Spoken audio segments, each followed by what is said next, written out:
The point is, I was speaking from the soul and spirit. I know that wasn't me. That was my person. They took a picture of. My person changes every day. I could have had long hair when I took that picture. I could have short hair today. But my person is still not me. It's the I that the brother David was talking about. I'm in control of my life. The I am. The me is kind of like the debtor, the vessel. When you're living in your bodily form. Kind of like, what you gonna do for me? You're always worried about the me. It makes you inoperative to the community. It's the I that matters.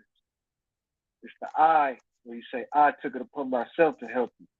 I love you. You know, it's the I. It's the I am. So it's a difference from the soul and the spirit and the body, especially the workers. But you got to start there, and then, like you said, the principles will help you guide. Once you understand the principles, you'll be able to navigate. Right, because now we're dealing with contracts. Everything we're speaking about is contractual. Right. You slide in that, Famo. There's courts in America since 1789. Every judge, every magistrate, they're not even judges; they're magistrates, and they only enforce statutes and codes. But go ahead, Dave. Right. Well, the court is where you at. I just want to say that real fast. The court is a residence of wherever you are. When that policeman steps to you, you in court. When you send paperwork back and forth, you in court. So when you go to what's called the district court or the superior court, that's really supposed to be your appellate court at that moment, because you should have a record of what happened between you and the other party while you guys are going back and forth. That's court. So when you come into their court, you're just coming in for adjudication of your administrative process. You're just making sure that I comply with due process. And I need you to rule on that my procedure is correct. Once you say your procedure is correct by declaratory judgment, then you go get a writ based on what your contract is giving you. Let's say you contracted to have a house, you go get a writ of possession. Mm-hmm. Let's say you contracted to have a car given back to you or some money, you go get a writ of execution. But you only go to the court for adjudication of the private administrative process. Just to make sure I comply with due process while I was enforcing this against my brother. Oh, yeah, right there.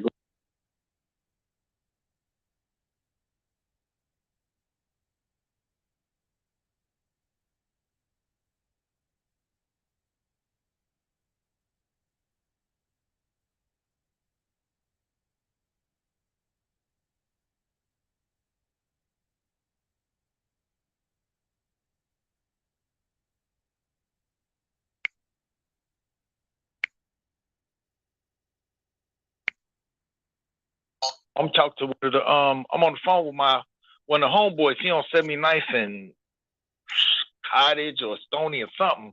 But anyway, you know, with some of the moles out there. So I'm like, man, put family on the phone. So he put a guy on the phone. I'm like, man, what's up, man? What's your name? He say, no, I don't have a name, but you can address me as Stefan. You see what I'm saying? So the thing is, I understand, bro. I understand clearly that I need to associate some form of address to this motherfucking Starship Enterprise, because I'm Kirk on the motherfucking bridge. I'm in the mind. I'm on the bridge between the unseen and the seen. You see what I'm saying? I'm on the holodeck. You feel what I'm talking about? So yeah, I understand that. If a motherfucker want to what? Hail this vessel. If they want to hail this vessel, then they definitely need some form of address to be able to hail this vessel. So I'm gonna tell them, yeah, man, I'm DT. You see what I'm saying? Make that distinction, David. You say you may refer to me as DT. Yeah, you feel me? But yeah, and I'm saying it that way. And trust me, I understand. See, this is what you was just saying, Famo. I need to learn how to speak this shit. I know I need to learn how to talk. So it's a certain way that I like I say, man, this shit is all about posture. It's all about posture. Go ahead. But I want to finish though, but I'm gonna let you go. The word jurisdiction is a Latin word which means the right to talk. Right. Juris means right. Diction means speech. Right speech. Our ancestors created this system. It has just been hijacked by the babies of civilization. And they're running into the ground. You see what I'm saying? So with jurisdiction and understanding these words, and because it's an art of using words.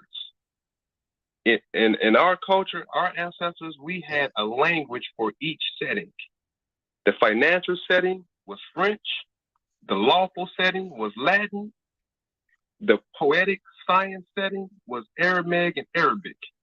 This is why when you go to Kuwait or Iran, 4 in the morning, 5 in the morning, right before the sunrise, they have the Fatiha playing on the intercom. And a brother or sister who's speaking it, singing it, and it'll give you chills. It sounds so beautiful and poetic. You know what I mean? The Fatiha, the opening prayer in the Quran. You know what I mean? Because that's that language. So we had different language for different settings. And my whole point is, just like you said, we have to know how to speak and know when to speak and when not to speak. And then when we do speak, we speak with purpose because, like you said, the mannerisms, the behavior, we can check intelligence and ignorance respectfully and firm. And they will acknowledge you because there's no man, woman, or child above the law. And remember, these people are not operating within law. They're operating outside of law. They can never enforce law because they're not even from here. The only people that can really enforce law is the Aboriginal indigenous people. You know what I mean? This is why the Constitution don't give you anything. It don't give you rights. It protects your pre-existing unalienable rights. This is why when people go in courtrooms and they speak about that damn Constitution, the judge immediately shut them down and say, shut the hell up, I'll hold you in contempt. This courtroom has nothing to do with the Constitution. It deals with equity. You in the equity court. You know what I mean? And when our ancestors wrote the Constitution, it was a contract. You know what I'm saying?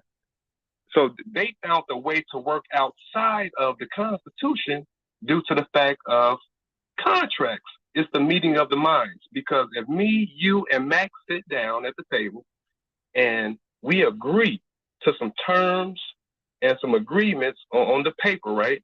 You sign your name in blood, Max signed his name in blood, I sign my name in blood. Guess what? The Constitution ain't got shit to do with this anymore.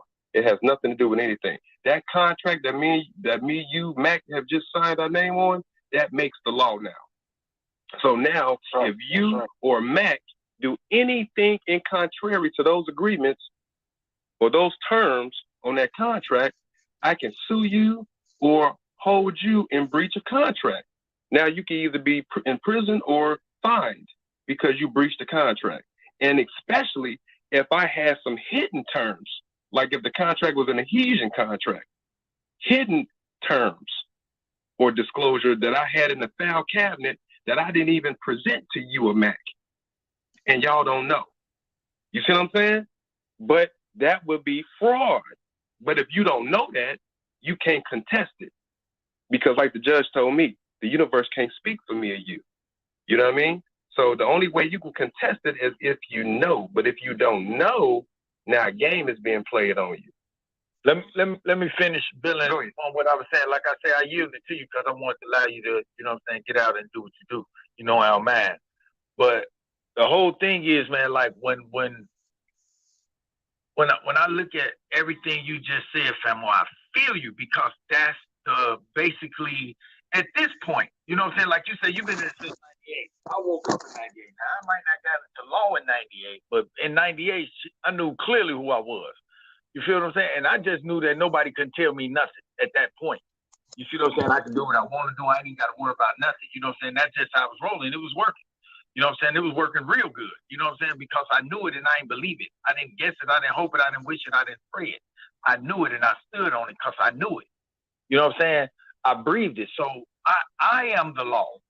You see what I'm saying? So now when it comes down to, you know, the process of, you know, the legal aspects of everything, yeah, I understand that calls for some understanding. You see what I'm saying? That calls for some understanding in that realm, you know, like going into courtrooms or whatever, this and that and third. Like, man, like I said, that time where the judge them held me back, I YouTubed him. I gave him the YouTube rundown. You see what I'm saying?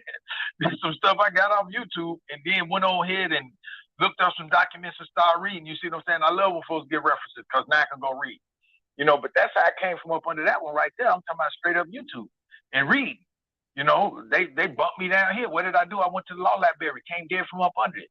They tried with a burglary in the first degree, bro. Tried to give me 2 years on my first court appearance, a 2 split. They called it a 10 split 2. You do 2 years, we put you on 8 years paper. In Alabama, every case that's a felony carry 10 to 99 years. That's automatically. A felony is 10 to 99 years.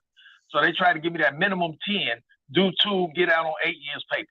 You feel me? I'm like, man, it'll never happen. I go to the freaking law library, and it's matter of fact, when the public defender told me, yeah, man, they offer you a 10 split 2. I said, man, don't come up here telling me they offer me nothing, no more, bro. He looked at me and said, man, look, if they tell me, I gotta tell you. I said, look, tell them don't tell you no more to tell me, man. You know what I'm saying? So I went to the law library, man, it was a freaking trespassing they hit me on, bro. They just said trump the charges up. Because when I pulled the book open, the book said, this is what constitutes a burglary in the first degree. You know, you got to have a weapon when entering whatever premises or whatever with the intent to leave up.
Somebody's name I can't even remember. Did I?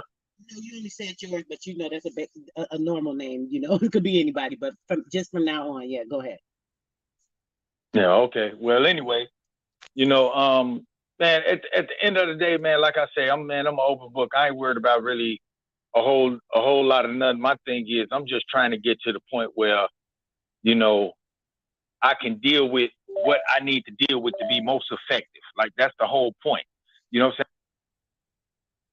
And I don't have time for throwing itty bitty fish tank gravel. You see what I'm saying? Little fish tank rocks.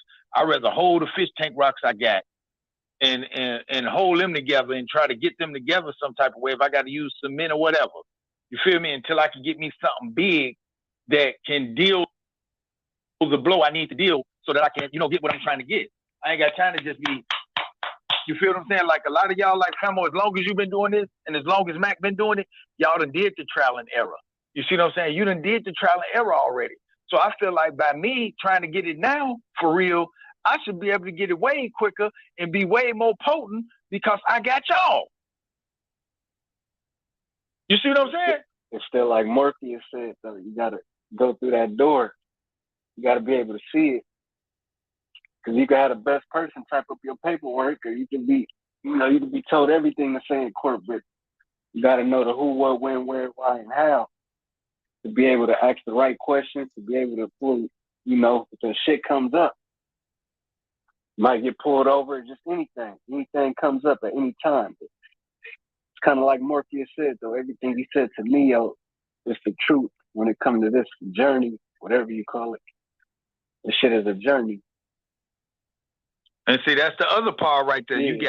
You got theory and you got practice. In a lot of cases, man, like a lot of times people can't practice because they ain't got a full understanding of the essence of what they really dealing with. They just ain't got some paperwork and then they trying to regurgitate something they done heard, but they ain't really got the essence of the thing down. Because if they understood the essence, then they'll be able to move around it and move within it. You see what I'm saying? They'll be able to move within it and do make it do what it do and be able to address those. Is because that's because there's so much information. It's a multitude of information, and a lot of times people I think are confusing these processes, so they're just doing things like, "Oh, this sounds good. Let me do this," you know, because they heard that this person is doing this. They see how they're operating, so on and so forth, and then they'll start doing things right, and they're doing it out of order. You know, because a lot of times with the process of things, you got to do everything in the proper order to make sure everything's working right. You got to watch what you're doing. Some things may not work. You got to make sure, you know, all these things yourself. You got to be walking in it, like we was talking about earlier. If you're not walking in it, it's harder to be, you know, being the puppet master, and you don't know how to operate the puppet pretty much. So you got to be able to know what you're doing, not taking in so much stuff and rushing and doing this, rushing and doing that, pulling things together to try to just have things right, and you don't know which way is right. I think that's what happens a lot of times. People are having these surface bits of information, and they're like just combining things and doing things just because it sounds like it works. It sounds good. This is, you know, a great process. Then they go, oh, this stuff don't work. Oh, this is this or that, because they don't really get it. You know what I mean? Yeah, a lot of people look at it like a silver bullet or something that's going to exempt you. It does do that in essence, but you still have to operate because you're going to be tested. You can do the same paperwork as somebody else, send it to the same two people. You get two different results. Somebody might get a set off. Somebody might get a, oh, this ain't no good. This ain't no money.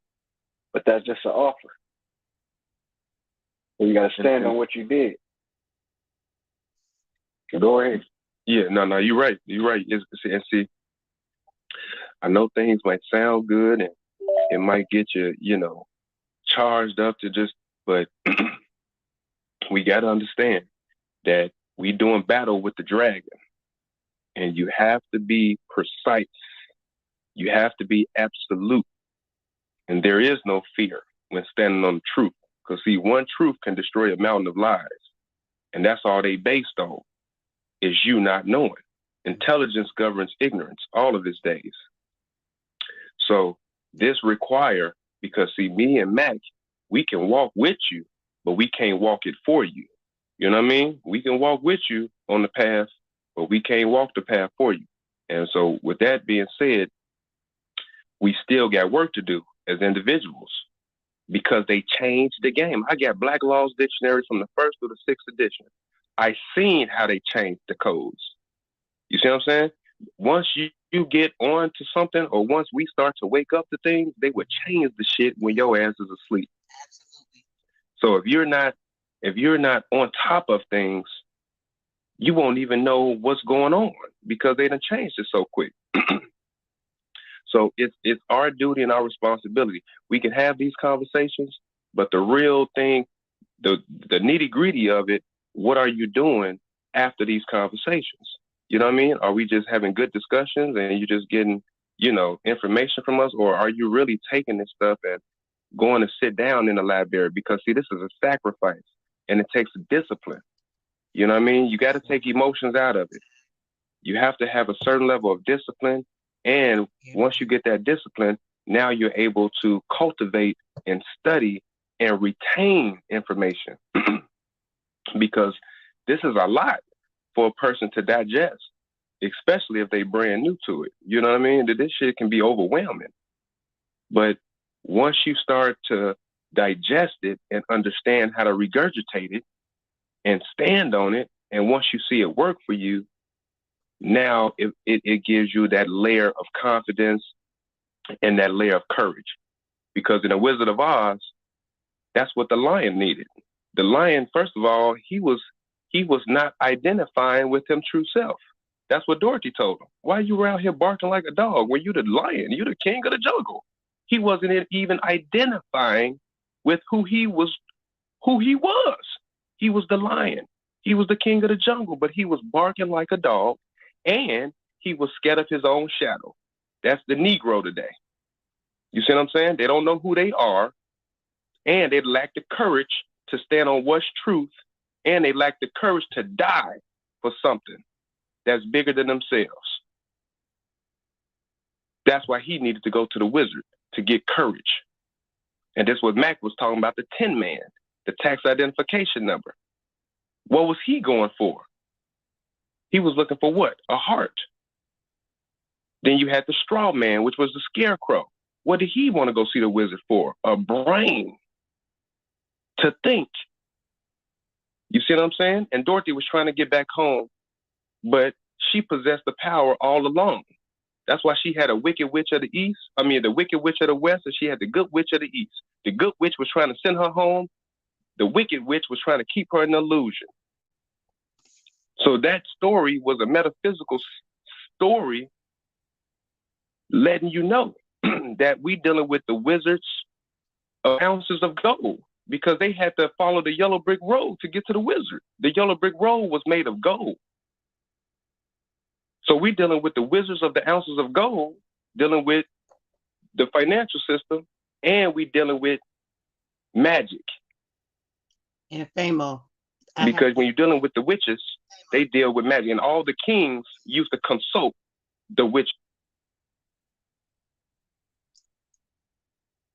Oh, you just went out, Andre. Okay, I can't hear you.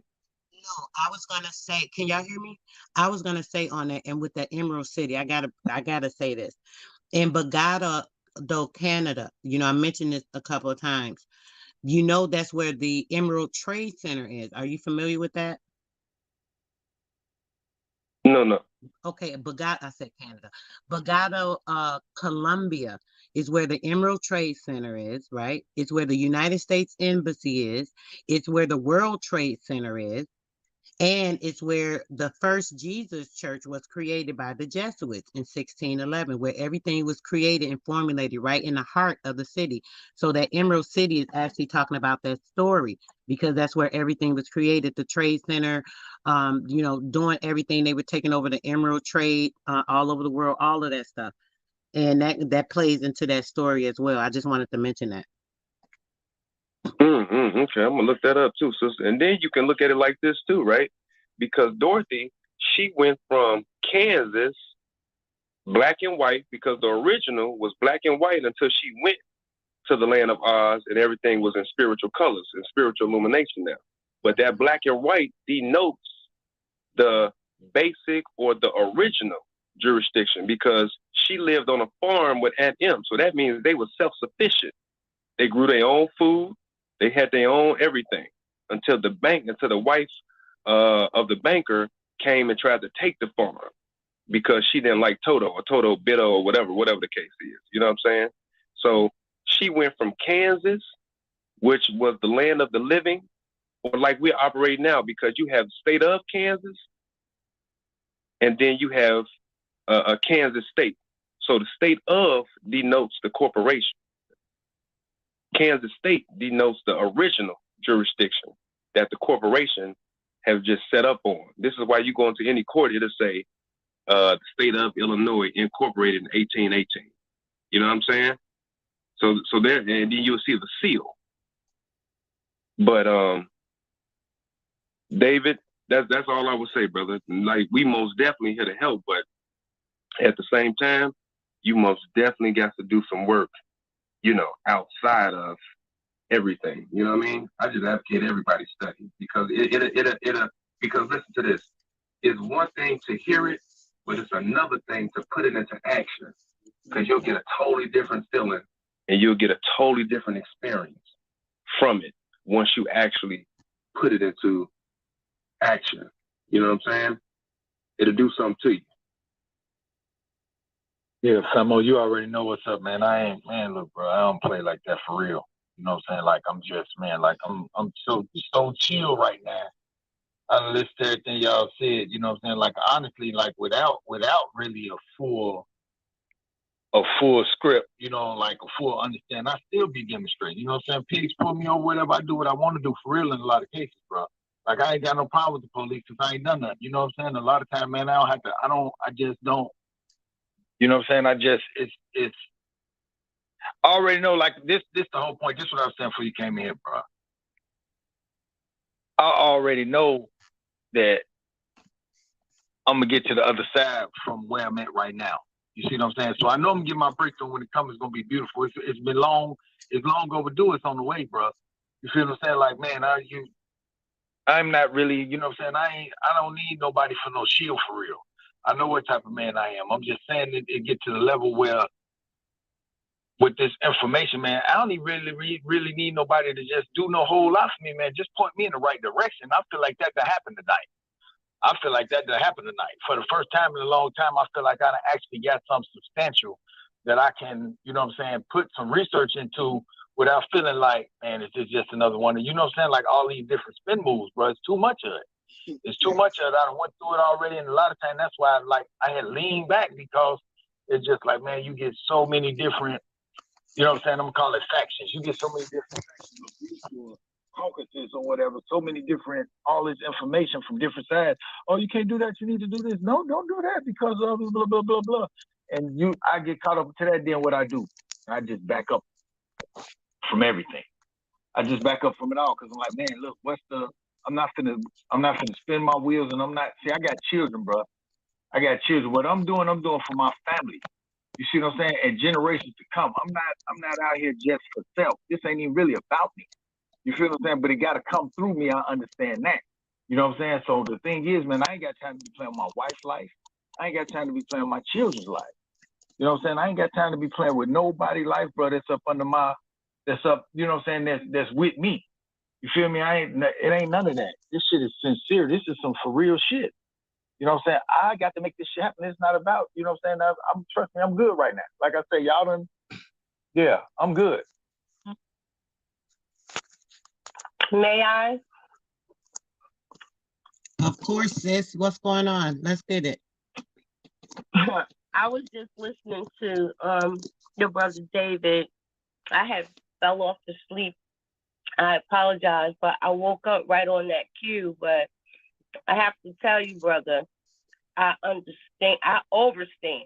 I overstand exactly what you're saying, because even with me, I have been in this knowledge for a long time, and I have been in different nations and been hoodwinked and bamboozled and turned around and upside down and everything. And I'm finally, the pieces of the puzzle are finally coming together. And you're right. You listen, you think you're on one path, and then you have someone come and tell you, no, don't do that. When you were speaking, it was like I was talking. So finally, it's good that I just admire you, because it's good that you are listening to your heart and to your mind, your own soul, because when you make that move, it's going to be on you. When anybody knocks on the door, you're going to have to answer.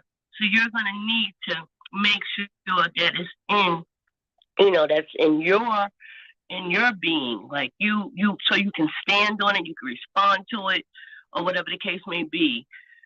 Just taking notes and sticky, like directions, like you're some kind of robot or something like that, it's not going to work. So I admire you. Stick to that and just make sure you just get the lessons, though. When you get them, we have to study. I'm getting ready, hopefully, to start a book club with some people, because there's some basic books that we need to know. Modern Money Mechanics, Meet Your Straw Man, Trust and Wills, Estates for Dummies, and Wills and Estates for Dummies. Things like that will help us, I'm sorry? Go ahead, Nova. No, I just said word magic, sis. Another one that's a really good one. Yes, definitely. Yeah, we do word magic in Lucky's class on Saturday. We used to, and anyway, I still read that. But it's very important. And then there's somewhat, like if you move around like I do, like I travel cross country and stuff, and because I live in Arkansas, my family's in Delaware, New York, and North Carolina. So I move around a lot, and I am able to listen while I drive.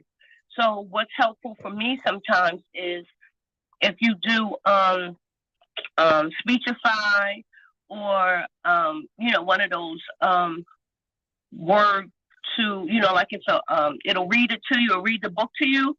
That's helpful for me too, sometimes when I'm driving. So I just wanted to say that, big ups to you, because I know it can be frustrating. And I have been with grand sheiks, I have been with world leaders, I have been with, and if I didn't get it, I wasn't making a move. And it was like, you've been at this, like, I can't, I wasn't feeling it. So, but now the pieces of the puzzle are starting to come together, and believe me, You are right there where you need to be. So, big ups to you. I hear. Appreciate that, sis. I really do. And I'm glad you jumped in there and said it, man. And I shared this before. Like I said, I ain't even been on Clubhouse that long. You know what I'm saying? But I probably been signed up, but I ain't really had got on here. I hadn't even really listened until just recently. You know what I'm saying? I started listening, started sharing a little bit. But honestly, man, it's like one thing that I'm grateful for, man, is critical thinking. I'm grateful for critical thinking. You know what I'm saying? That this is my position, and in light of new information, I can yield that position to take up a new position. You see what I'm saying? I'm not ashamed of growth and development. I'm not ashamed of I thought I knew, but I didn't know. Because in light of new information, what I just thought I knew, what I was really in love with, what I was really holding on to, what I was about to marry, man, I'll divorce that shit. I'll get rid of it. You know what I'm saying? Because I know that in light of new information, this right here is more substantial than that with more, you know what I'm saying, more evidence or whatever. You know what I'm saying? And this right here, I can do my due diligence on it, bam, bam, bam. And if it's greater, you know what I'm saying, than what I was dealing with, then I'm willing to let what I had go. And I feel like that's the levels of cognitive development. Like Femo kept saying, about, not being all in your emotions dealing with this, man. Trust me, man, that's the last, bro, I'm a chess player. You know what I'm saying? I'm talking about my mind, man. It's just like, I know I've been ready for this, but like I say, I finally feel like tonight, real talk, I heard something that was enough to kind of like give me a little bit of hope and say, you know what? Let me take a look at that, because that sound like that's where it's at. That sound like that make a. You are right. Let me tell you something. And this, I don't know what happened, but Clubhouse has brought us all together. And the people that, well, I should say, the ones that we need to be listening to are right here. You did hear the calling. I'm glad you answered because I've been out here for a while, and believe me, it's a journey. It's a journey. It's like the way I describe it for myself is, I know you heard of the Book of Eli, the movie. It's like I'm writing the book of Noble Gloria Oliver L.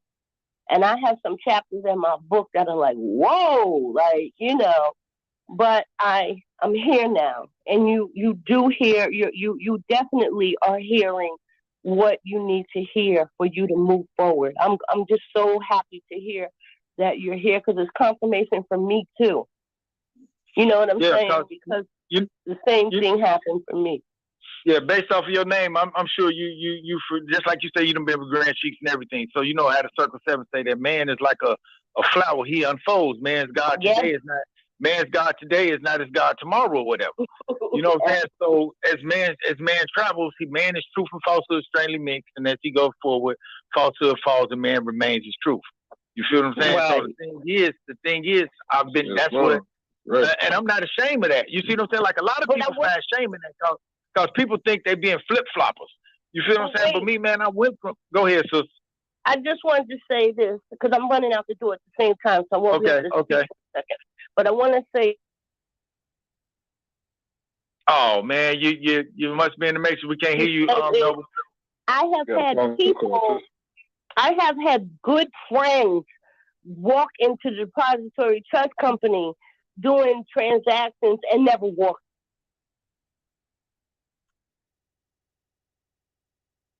Went out again. My point is, just hang in there. Your instinct. You are on the right path. I confirm that. Greetings and all that. Welcome. I'm happy to hear because we are on the right path. I have seen some things in my lifetime. I'm telling you, and even as low as simple as the birth certificate. Let me tell you, I learned back in 2015, and then I kept saying, no, let me tell you something. That birth certificate is important for you to record it in the county where you live. And at this point, I found that it doesn't even matter which county you report it in, because it's like a link that they're all connected. But it's important that you do that, and it's important that even if you have your 6 pages from Noble Drew Ali's Temple in Chicago, registered in Cook County with your 10105905 registration. Authenticated copy. It's good that you register that in your county. There's certain things you trust in your county, but even if you can't get to your county, just register it in the county where you are, so that because it's like a not a good old boy system. It's almost like I can't understand the words I'm trying to. I can't say the words that I'm trying to say because I'm rushing out the door. But just do your homework on that. Just whatever I say, do your homework on it. But those couple of things over the years that I've been studying are very, very, very important. Yeah. Like I was saying, man, I done kind of went through the thing like I said, cognitive development. You know what I'm saying? Growing mentally. You see what I'm saying? Like coming in and out of different states of mind. I done been to Africa. You know what I'm saying? I remember being in the hood saying to myself, man, I wonder what we used to believe when we was in Africa. You see what I'm saying? I used to say that all the time. I wonder what we used to believe when we was in Africa. You know what I'm saying? I hit this whole, white man, this, that. You feel me? And I done read the books, you know what I'm saying? Dr. Ben and George Jim James and Ivan Van Sertima and Anthony Browder and this and that and other. I got two of my children's names out some of them books. You know what I'm saying? But the thing is, as I proceeded forward, then I hear about the Moors. You see what I'm saying? So then I get on that and I'm like, oh man, wait a minute, yeah, I can see that. 7-Eleven, Tariq Ibn Zayed, yeah. You know what I'm saying? And the Ottoman Empire and this and that and the third. And man, we go way back to Carthage and we the real Phoenicians and bam, bam, bam. I'm all over it, right? And then what happened? Then we come up to being indigenous right here. You know what I'm saying? Always been here, man. I remember my grandma told me, she said, yeah, my daddy and my brothers, my dad, we had plantations. They from Mississippi. So she said we had plantations. And she said how her daddy had I'm talking about a plantation. This is the term she used. She said, cause that, and look, this is how she said it. She said, cause that's what we used to call them back then. So she said her daddy had the plantation right here. His brother had one right next to him. His other brother had one right next to him on the other side. So he got two brothers. He got a brother on each side of him.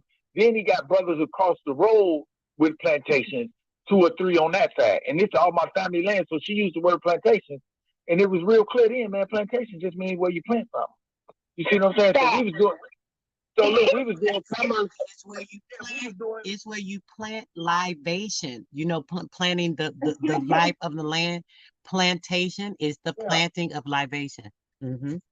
Yeah. So that right there cleared a bunch of stuff. Like I said, man, if you seen my grandma there, man, my daddy mama recently transitioned, but my mama, if you ever seen one of them, you would know that they the indigenous to this land right here.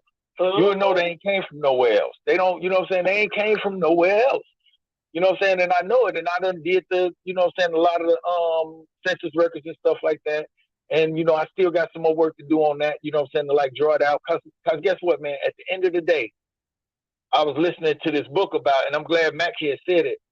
If it wasn't Mac, it was somebody else that said it. It might have been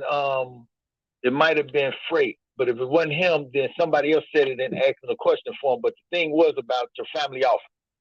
You know what I'm saying? And I was listening to one of them type of books. Oh my goodness. You are right on point. Yeah. And since I've been listening to Audible, you know what I'm saying? I got a bunch of books and stuff on Audible I've been listening to about, trust. And that's mainly the main type of stuff I listen to, you know what I'm saying? Because I made up my mind. I'm like, I know that I'm gonna get it in, I'm gonna do what I need to do. And whenever I transition up off this motherfucker, whenever I make that choice, man, my kids ain't finna, y'all ain't finna sell a goddamn thing and split nothing, cause this ain't for you. You know what I'm saying? Cause a good man prepares an inheritance for his children's children. So this shit ain't even for y'all. So I'm not finna have nobody do what I've seen people do so many times, man. Big mama them didn't die. I ain't talking about my phone. I'm talking about somebody else. For Big mama them passed on, then left these houses, then left this property, man. Folks then gave up whole fucking orchards, man. People done had motherfucking property, man, where they got orchards on this bitch. They got all kind of trees and shit, fruit trees, fig trees, nuts, all type of shit, man. And they done gave this shit up. You feel what I'm saying? And I'm talking about this damn near where everybody trying to get to now. You know what I'm saying? If motherfucker buy them a goddamn tree with some land with orchards and shit and streams and shit all on it now. You know what I'm saying? So I'm like, I'm not finna have it where my lineage. You see what I'm saying? My lineage, man. They not finna be able to come into some type of fucking contract amongst themselves and say, yeah, we just gonna sell it all and split everything. We gonna sell the businesses because I don't want to be a CEO. I don't want to, and all them damn properties. My daddy bought all them damn buildings and stuff, all them fucking apartment buildings. I don't want to be no landlord, and they're trying to sell all that shit, man. This is what folks be out here doing nowadays because it's a sickness, man. Motherfuckers don't even understand. So my thing is to set it all up, make sure they can't fuck it up. You know what I'm saying? And make sure that, you know, that it's here. Like my children, man, I got to raise my children to do what? Raise my children to think about their grandchildren.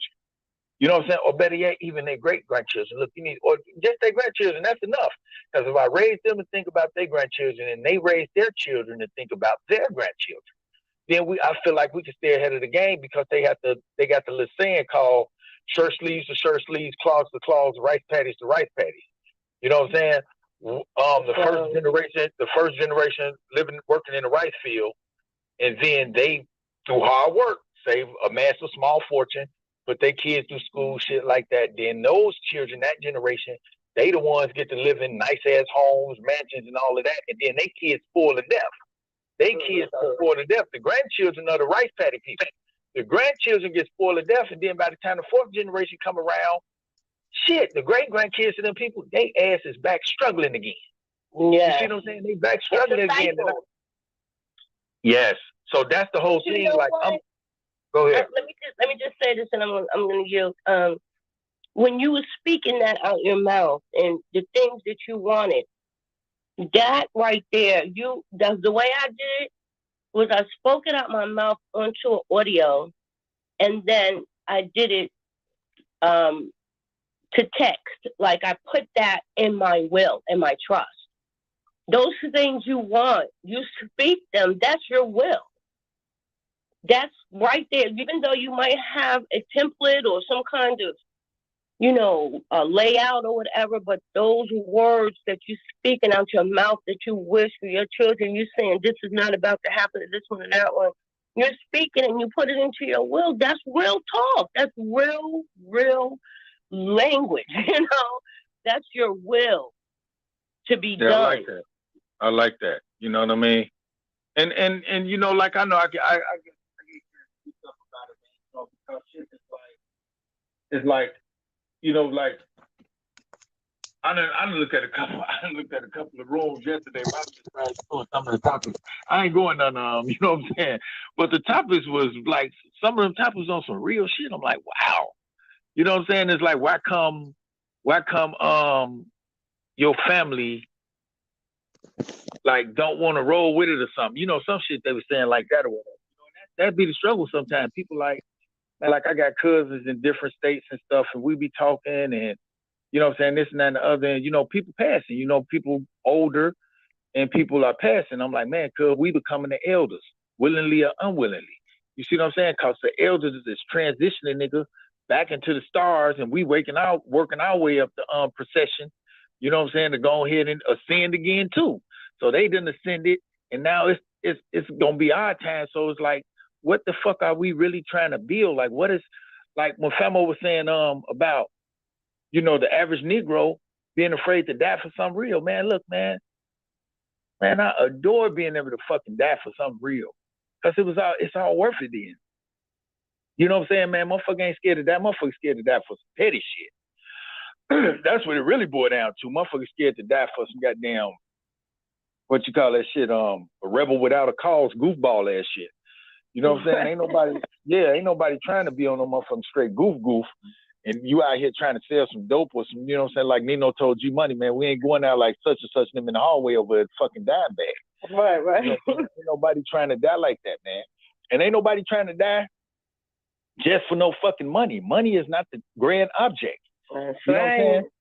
Like one of them books I was listening to, it talked about 3 forms of capital, and capital being resources.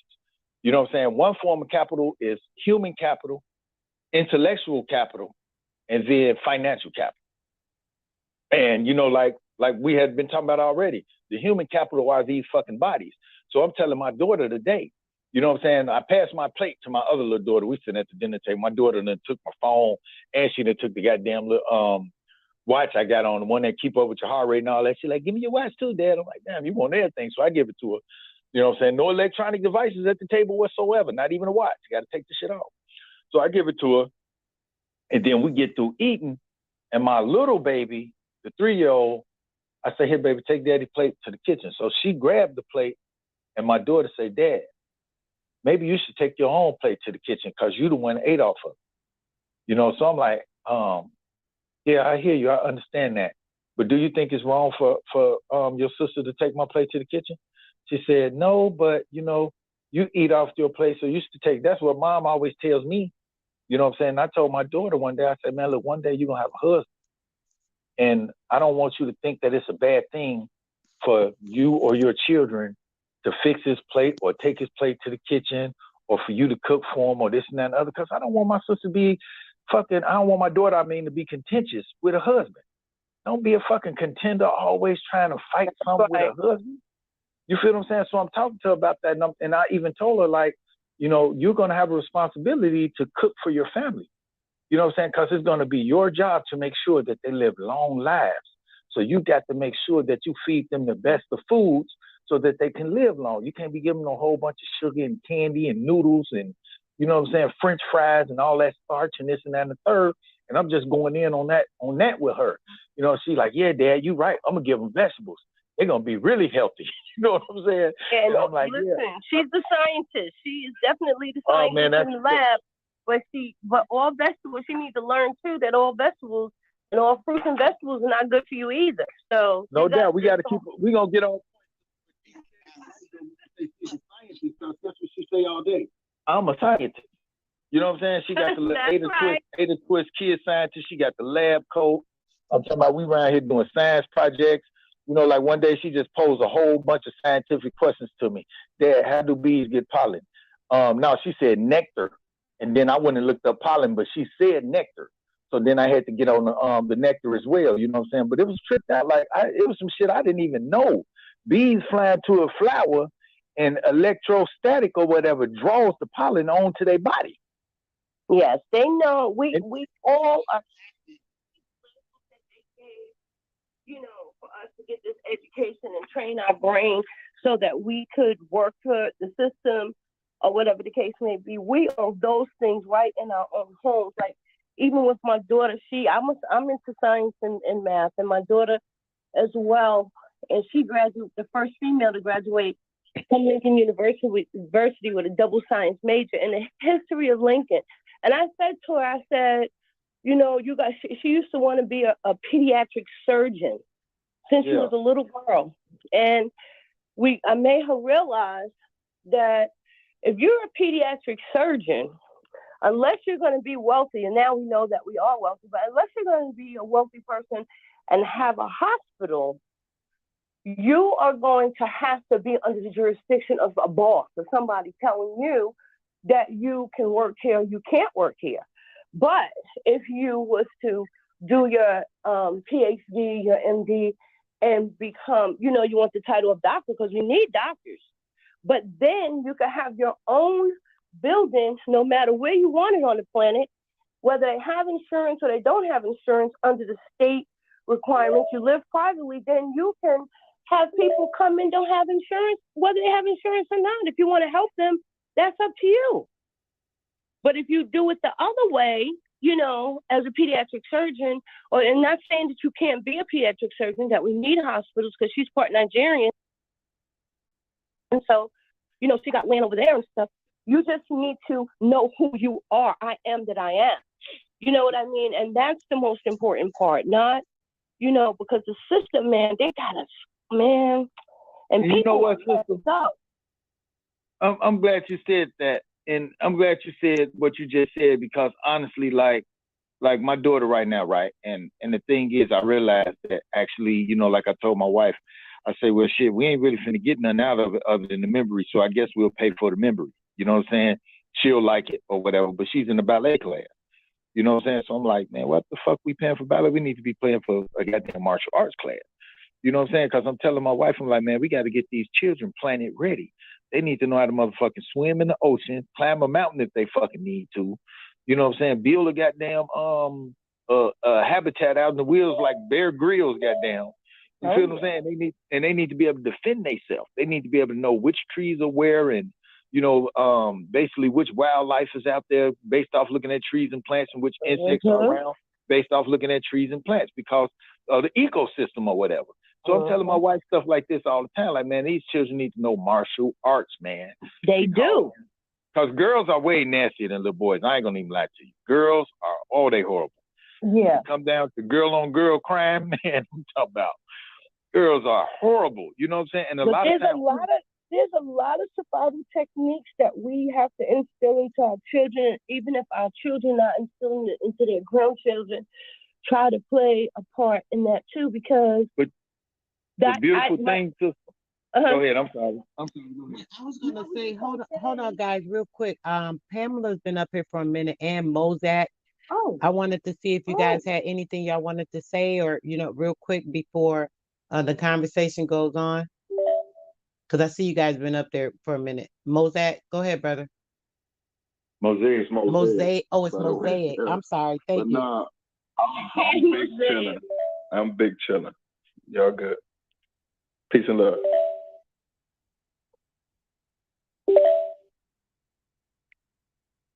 Pamela?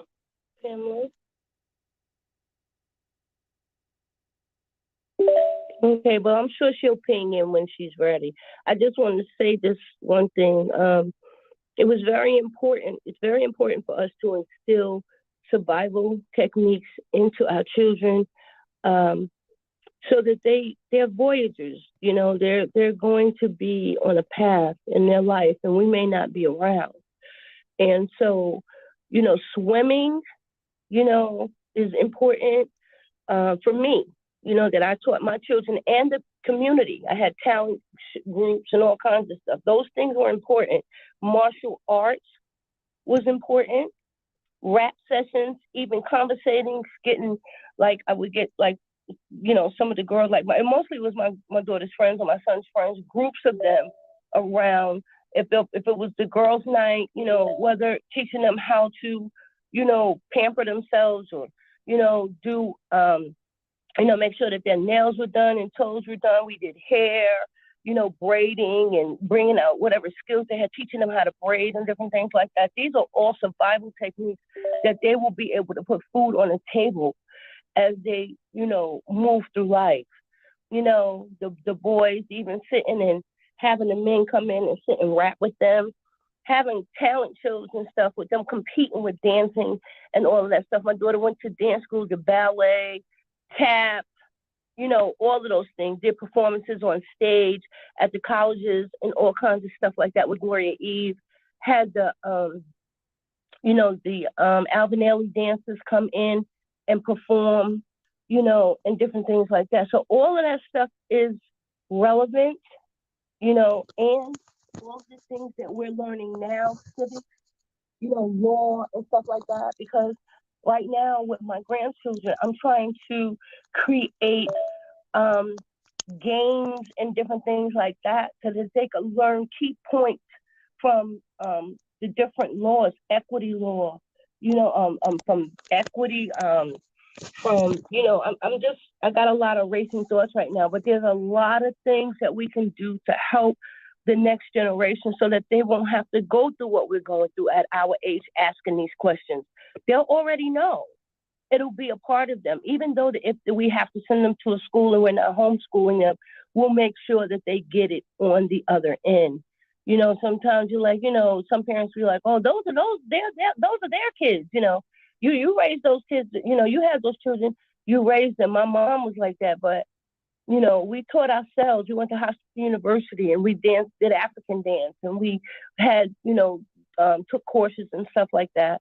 But we learned things outside of that. Like, I went to, even when we used to go to Hofstra when I was little, Flavor Flav and Chuck D, Professor Griff, my brother, Butch, you know, he was their karate teacher and stuff. And we used to be on the bus. I remember when we was little being on the school buses. You know, these things all are relevant, like making up songs and stuff. Cornbread, cornbread. Come on, everybody, get your cornbread and freeze. Like, we used to do the craziest things, but some of the things that we were doing was implementing like a lot of groundwork that we needed so that when we went on our journey. So, you know, those things are very, very important. Going out to vineyards and going out to, you know, farms like my grandmother had in our backyard. We always, all of my family had fruit, like apple trees, pear trees, you know, grapevines and different things like that. Those things, they may seem simple, but they are definitely a very, very important part of life. And look now, everybody's trying to plant and harvest and everything. And it was right there all the time. Like, we have to just pay attention and we have to talk to each other and not be like, you know, your house look good and the house next door don't look good. If you got some programs that you got, share them programs with them people. Like, we all rise up to the next level together, but we have to instill it into our children because our children are growing up. And a lot of them, some of them are educated, you know, in that way, but then some of them, you know, they're with that. We got to stop that mindset of, you know, being different, you know, of being different from each other. But I'm so glad to hear that you are instilling those things into your children. And I'm proud to be here. I'm going to yield because I want to keep talking, but it's so, so important. So important.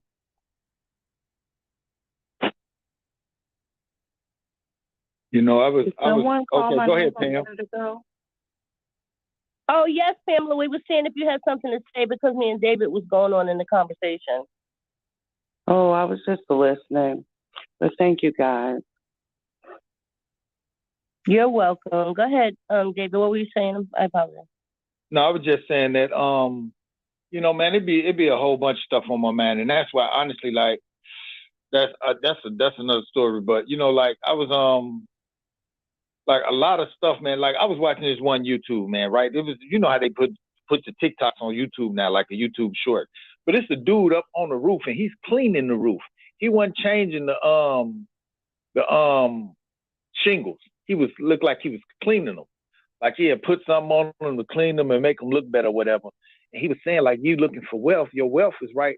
He said, your wealth is already with you. You know what I'm saying? You got to take care of what you have. You know, a lot of wealth is based off of restoring old things back to a good state. You know what I mean? Yeah, you know what I mean? So a lot of that, man, and I was just thinking about that, man, like some of these communities and stuff, I'd be like, damn, man, we get mad when the folks come up in here and gentrify shit, but we the ones that need to be gentrifying our own fucking communities. You see what I'm saying? It's like all us, the whole community don't need to be on the same accord. The same way these folks will put one or two of them peoples in here and then they start walking the dog and, you know what I'm saying? Then sure enough, the rest start moving in like a this and that and the other. And before you know it, they get a little 8-unit building and somebody done bought that and then they rent that out to them and then more of them come. It's like we have to do this for ourselves, man. We have to be the ones to start gentrifying our communities and going to where, you know, the buildings is ran down and stuff like that. Well, we can learn from them. But we see, this is the key. This is the thing we don't understand. We have forgotten some things. And some of us have gotten scared to the point where we won't make moves. We've seen people killed. We've been involved in violent situations because of who we are. But we see these people come into our community. I can remember when I was little and we used to laugh at, well, I didn't, but we used to laugh at how so many Spanish people was living in one house. Now they own the block. They own the community. What if we were their friends and they was getting the same information that they got and we learned how to do the same things they did and we were able to do the same thing? We were too busy, separated and divided. Mm-hmm. But you that's why I'm not. That's why, like, honestly, Noble, a lot of time, man, I strive, right? Because my thing is, I'm looking at it like this, man.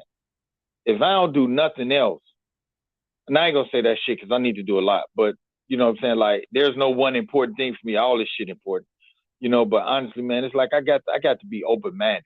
I have to try to remain open-minded. I was saying that earlier. Like, it ain't gonna hurt me to be open-minded. You know what I'm saying? I'm a fucking critical thinker. I got critical thinking skills. I got intuition. I got imagination. I got fucking reason, logic, all type of shit going on. So the thing is, it ain't gonna hurt me to you. You ain't gonna kill me by telling me some shit.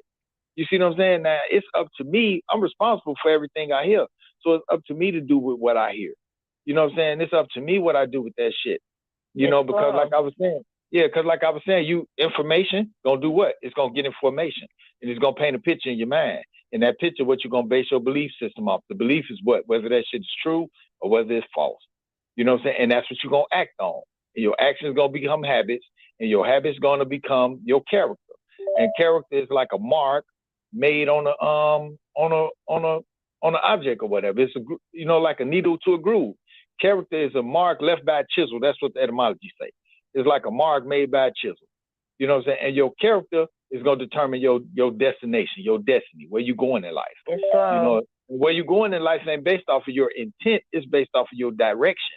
You know what I'm saying? So you could say you want to go here and there and here and there. Nigga, you've been on your way to the penitentiary for a long time, nigga, because that's the direction you was moving in. You see what I'm saying? So it's not, motherfuckers want to sell keys and say what they trying to know, man. You got to, your direction got to be where you want to go, not your intent. You know, well, man, God know my heart. You know, man, shit, I'm a good person, man. I'm gonna help some people. No, that ain't the direction you moving in, though, bro. Right. You see what I'm saying? So the destination louder than words. Yeah, the destination is not determined by intent. The destination is determined by direction and direction only. Nothing else. You get in your motherfucking car. If you plan on going, you know what I'm saying, to like I'm in Alabama. If I plan on going to fucking Georgia, I need to be going east. If I get in my car going west, I'm not going to Georgia. I don't give a fuck if my uncle just had a heart attack and I'm going to Georgia to see him. I don't care if them folks in Georgia say, man, we got an $8 million check for you. I'm going fucking to California. I'm going to Mississippi, the next state over. You see what I'm saying? Mm-hmm. This shit ain't about my intention. It ain't about my heart. It ain't about what I believe. It ain't about none of that shit. It ain't about how I feel. It's about what the fuck I'm doing. So if I'm not... Real quick, guys, I'm just trying to see if Mac went to sleep. Mac, you still up? I know he was pretty tired. I figured. Oh, yeah, I heard him when he said he was tired before I even fell asleep. Right. Yeah, he look. He. Well, I don't have too much. Huh? P, is P still up? Nope, he done dozed off too. 8 o'clock in the morning. It's like, it's 7. Yeah, I'm going to finish out too. I just wanted to say that for me, David, I'm preparing for my death. Okay. And what I mean by that is I live a purpose-driven life. And a lot of the things that I do along this journey is, preparing me for those days when I'm ready to relax and, and rest peacefully. And I want, like I always look and say, okay, how do I want my story to be told? When, my children and my grandchildren speak of me, I want them to be proud that, I was able to make a deposit into our lifestyle and our lives to make things, easier for them to create investors and bankers and different things like that so that they can, because it's like a game. It's a game of life. It's like the board, the Monopoly board, the game of life, all these things I did with my children and I do with my grandchildren because I want them to understand what is actually going on out here. And so that's part of it. And this, being in the right status, claiming our nationality, having doors open for us, having like a VIP pass, just because you have those rights and those privileges and you have access to this stuff doesn't make you cocky or make you better than anybody, because you are now, like one of the lead people. You have to help train people that are coming behind you, and first you start at home. But, just because you have those privileges and stuff don't mean that you get to, pull up in front of Macy's door and block it and don't let nobody in. Like, I got VIP service, like you have to use common sense too. So it's a journey. I'm writing a book, I write a lot, and I'm gonna, I was thinking of getting a ghostwriter or something, but I think that I can tell my story better than anybody. So I'm just right now, I just do audio, like I'll speak into the audio, or I have journals and things that I make sure that the dates are there so that I can put them together because, we have a story. We all have a story. And I personally think that whatever your story is and what you speak into your will and the things that you do, how you operate, is good for your children and your children to know how you move. Because then they can identify with themselves, instead of picking up a book in a library, they can pick up a book about you and be like, oh man, I do the same thing, just like granddad. Right. We should create a mother's journal. I brought a book some years back when I was younger, after my mom passed. It was I don't get into the religious stuff, but it was by T.D. Jakes. It was a book that said Mother's Journal, and it has all it's just a journal, and it has different spaces for different things. I used to listen to T.D. And it allows you to put down the information that you want to leave for you. It'll say, these are the things I like, or I don't remember everything that's in the book. I haven't actually written in it in a while, but I remember certain things I would think about, I would write in it, different thoughts. I remember when I kind of was coming out of my sense of Christianity and realizing, what was going on mentally with that and spiritually, that journey. I kind of wrote about that. I wrote about different things that I remember, and I want them to know about my mom and my grandmother, different things like that, so a mother's journal is a good thing. I think I even have at least 4 or 5 recipes in there. Something I said I was going to do as well was put down a lot of the holistic recipes that I use in my business, so that they'll be able to have those, so on and so forth, in that personal private book. So stuff like that is definitely good. It's kind of like a will, but it's just a will of thoughts, and putting that information out there so that they can be able to know, like you guys were saying, as far as what you're thinking about, stuff you might not be thinking to say or share with them, but you may want them to know. You may be thinking about something and it randomly crossed your mind, oh, let me write this down in the book, so that the kids will know this about me, or something personal, stuff that you don't think about, so that is important. And even for the men, because people don't know that, especially during our generation, we loved our sons and raised our daughters. So a lot of the daughters are rising up and stuff, but we do have our sons and the men out there. Like David is speaking about, the way that he trained his children or whatever the case may be. Maybe you can do a journey too. A father's journal. Well, that's what I was saying, Noble. As far as anybody, you want to put, you can do it as something you want to write to your mom or dad. If you want to, something simple to write to them that you may not want to talk to them about, but you want to share. It could be for anybody. I was specifically saying a mother's journal because mine was a mother's journal. Because I'm a mom, obviously, but dad or auntie's journal. Might be an aunt or uncle that don't have children. They might want to write what they feel about, anything. So it's just up to the person. But you know what? I'm glad y'all said that, because y'all brought me to the second capital. If you remember, I said there's 3 forms of capital: the human capital, intellectual capital, and financial capital. And I was telling my daughter about, because we already know that women of any, so-called nation got the power of life and death at the edge of a fork, man. You see what I'm saying? So it's the woman, she could feed a motherfucker right into the grave, right into diabetes, right into whatever, or she could feed them into, you know what I'm saying? Or she could feed them into health. You see what I'm saying? She could feed them into health, long life, and you know what I'm saying, whatnot. Like even grabbing the kids and going for a walk after dinner or something, jumping in the car. If it ain't no park near, drive to the fucking park, walk around the park, get on the bike. And, You know what I'm saying? Whatever, something like that. But the second capital was intellectual capital. You know what I'm saying? And that consists of what Andrea was just saying, man. It's journaling. Like one of them books I was listening to was like, yeah, you can leave your kids the library, but did you leave them the desire to read? You know what I mean? Yeah, you can leave them all the books in the world. If they don't have a desire to read, they're not gonna read it. You know what I mean? And then I'll be watching this YouTube where this brother be like cataloging the history of, you know what I'm saying, the nation of gods and earths. You see what I'm saying? So it's like he be doing it on the videographer side. You see what I'm saying? So the thing is, like, man, like I was saying, like, man, you don't really know what's up with the computer, so you have to get you a computer. You have to make sure you got your like, you know, damn near like having a time capsule. You know what I'm saying? You can buy a brand new computer. You can buy a brand new computer if you want to. You know what I'm saying? And also get your hard drive or SD card or something and put some videos on there. Put some transcripts on there. You know what I'm saying? Get some intellectual property and put on there. It don't necessarily have to be a book that you're selling. It could just like, I got some homies, right?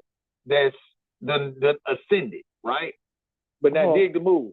These were some good freaking dudes, man. These were some good dudes, man. And they died of health problems. Didn't nobody kill them. You know what I'm saying?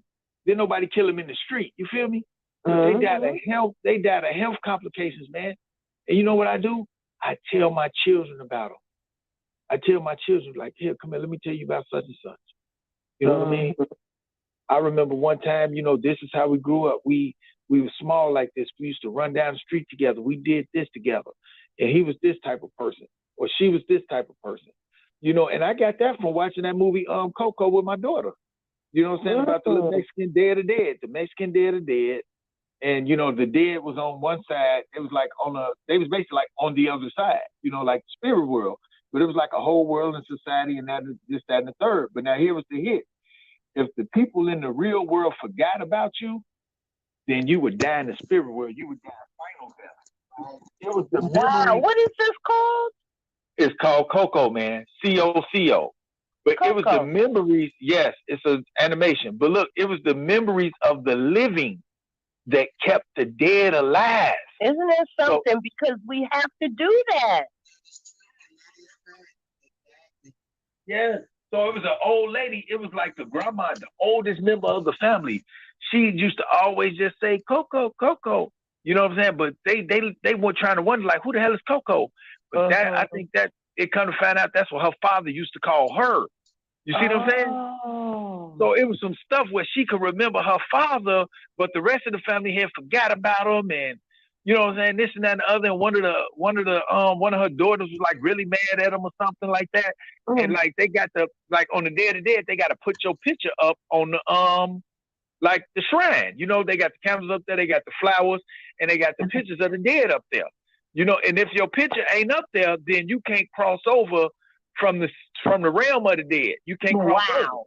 That's so they go, yeah, you gotta have permission. Like they got basically like the border patrol in the dead realm. You know, and they be like the dead border patrol, they be like, no, don't nobody got your candle up. Maybe they ain't put it up yet. Maybe they ain't put your picture up yet. You can't go yet. They might have forgot. You gotta remind them. Man, look, it was this one dude, he died, and they be like, damn, hey, dad, like I thought y'all was already dead. He like, no. If they forget you on the other side, you die a second death, and that's the final death. You gone forever after that. You know what I'm saying? So, man, after that, man, I made it my business. I'm like, shit, I got some work to do on a whole nother level because it's people that need to be remembered. You know what I'm saying? Like my daddy father, man, the man used to use the bathroom with the door open. You know what I'm saying? He used the bathroom he'd be sitting on the toilet, smoking cigarettes, use the bathroom with the door open, make you come in the bathroom, pull his boots off. He had the 3/4 length boots with the zipper, on the inside. You know, with the zip on the inside, you pull his boots off, then you got to pull his dress socks off. You know, we kids, and he already old, so you know the motherfucking dress socks, that shit wasn't right. You know what I'm saying? But he was a G like that. He shit with the fucking door, but I had never seen nobody do that. You know what I'm saying? That was like unheard of. You know what I'm saying? The shit with the bathroom door open, man. And I told my father that one time. I'm like, man, your dad was a G. He said, man, that ain't nothing. I said, what you talking about? He said, one time he in the bathroom, he called me and tell me to come in there. I'm like, yeah, Yeah, Dad, I talk to you when you come out. He like, boy, come here, whatever. He say, so he go in there, and he said, my granddaddy told me, he said, yeah, I want you to shave me, man. He said, all right, as soon as you get through, he said, no, I want you to shave me now. He made him shave him while he was sitting on the toilet shit. You know what I'm saying? And I'm just like, man, like this, like a lot of people will look at that and be like, a lot of people will look at that, the actual behavior without looking at the underlying motive or what else was going on. But there was a bonding taking place at that moment too. Yes. There was a bonding, even though he might have resisted or resented or didn't want to do it or whether, it made him closer to his dad, because his dad was in a position where he was relaxed. Because he was in a position where he could have hurt him. You know what I mean? But he trusted him, and he wanted to eat. And sometimes some of that behavior, people say is, is not right, is ignorant or whatever the case may be. But when you really look at what's going on in that particular situation, the grandfather, your grandfather was reaching out to your father, and he was actually bonding with him. I don't know, sometimes because they'd be drinking or whatever the case may be, or maybe he felt like he was in the right position to be sitting for him. Man, the thing was that man was a boss wherever he was at in his house. You feel what I'm saying? He ran his house, man. My grandma, she was, man, I'm talking about this the most, I can't even really describe her, man, because she was just like, she was industrious. She was industrious. I don't even think I ever seen the damn lady sit down. You feel what I'm saying? I don't even really think I ever saw her sitting down, man. I'm for real. You know what I'm saying? She be up, and they all from the country. We grew up in Chicago, but my grandma never from Mississippi, so shit. They up 4, 5 in the morning early, like already up damn dressed. You know what I'm saying? My grandma, the first person I ever seen cook dinner food for breakfast. You know what I'm saying? I'm over there. She busts out with the greens and some steak or something else and some sliced up tomatoes on a plate. I'm like, Grandma, this ain't breakfast. Where the pancakes at? You know what I'm saying? She's looking at me like, you know what I'm saying? She didn't even really say nothing. That's the type of person she was. You know what's funny? I got to say something about that because you made me think about my grandma. When I was a baby, I'm from from Chicago too, and that's where I was born and raised. But my grandmother was from Arkansas, so she was the same way. Man, you be done woke up, you smell something, be like, oh, you be in the bed, you get up. She be done made homemade biscuits, rabbit smothered in gravy with rice. Eggs. Listen, I'm talking about just like when he said that, I'm thinking like, dang, I thought that was my grandmother that just made them big old meals and stuff like that, but she did the same thing. That's crazy. Literally, like, had them kids ready, have them full. You said something too, Drew, when you said you had about 2 recipes in there, because I tell my wife this all the time. I'd be like, man, everything, because we be inventing shit around here. You know what I'm saying? Like, I won't say we're vegan. I won't say we're vegans. I won't even rightfully say we're vegetarians. Man. I'm going to just say we consciously eat. And, my children never ate flesh. You know what I'm saying? I don't eat flesh. You know what I'm saying? Great. I eat pure mature flesh. I eat eggs. You know what I'm saying? But I'm really, and a lot of that, it ain't, for me, it ain't even really based off a lot other than I just feel like it's the right thing to do. You know what I'm saying? I feel it lines up with reality for me. I feel like it's more in line with reality for me to eat, vegetables rather than eat a fucking animal. It just is. I used to be saying this shit when I was a shorty. Like, damn, man, what the fuck we eating animals for? Like, that's crazy to me. Do you? But it does. We do have instructions to eat animals. The only reason why I'm mentioning this, Where those instructions at, Nova? Hold on. We got to clarify that. What instructions do we have to eat animals? Oh, okay. As growing up, there are in the Bible, it tells you which animals. I don't remember the certain the hoof toes and not toes or whatever of the Bible, but it does tell you which animals to eat and which animals not to eat. Like, we weren't instructed to eat pig. People eat a lot of pigs and different things like that. But the reason why I'm mentioning this is because it wasn't until I developed a brain aneurysm, and I have been studying about Dr. Narke for a couple of years. He's a scientist, and it wasn't until I went, I thought I was having a stroke or a heart attack. And I went to the hospital and they told me that you're not having a stroke or a heart attack, but you do have an aneurysm in your brain. So when I said that, when she told me that, I told her that, you know, the devil was a lie or whatever. And I went and I got a consultation from Dr. Narte. And Dr. Narte gave me a food list, and I started taking particulate molecules from him, which are like pharmaceuticals, but they're not pharmaceuticals. They're natural, and they don't have side effects. So I, you know, was taking those things to keep my bacteria, the bad bacteria out of my bloodstream, and I was taking particulates to keep my cells clean. So, and whatever specific thing that was going on with me, like my pancreas or my liver or whatever, was the numbers were elevated. He gave me those things, and within 6 months, I had to change the way I ate. My aneurysm was gone out of my head, and my blood was running. He told me that he would get my blood flowing through my body as if I was the age of 5, and he did. But what I had to do is I had to eat according to the the food list that he gave me, and also on that list there were meats on there, there was flesh on there, but I found out during my classes that that's because plants and fruit cannot create hemp iron, and we need hemp iron in our bloodstream. So maybe you guys are getting it through the eggs or whatever you're getting it through. I don't know.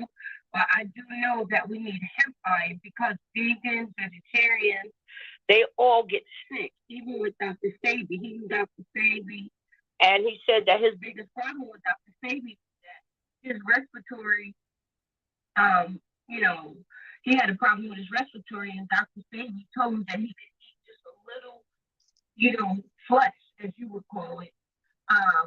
And different things that they talked about, and he wouldn't listen, you know, and he, you know, he did it his way. He said he had brothers and he had cousins and stuff, but they're from Ghana. And there was a lot of them that went to medical school and different things like that. And they are dead now because they wouldn't listen. But he, you know, like for instance, I can't eat. Like, and I've backslid since then. That's why I'm getting ready to get back on my diet. But because I don't have an aneurysm no more, vegetable oil, canola oil, not canola oil, vegetable oil, olive oil, and all these different oils have a high percentage of saturated fat. And those things cause congested heart failure, and they cause because they lump up in your bloodstream. And you need something. That's why people they often take blood thinners and different things like that to get high blood, high cholesterol. And we're common during our generation to have those things. So I went, you know, like we're supposed to eat like chicken and turkey that is farm raised, not like Purdue and all that stuff that you see in the supermarkets and stuff. And grass-fed beef.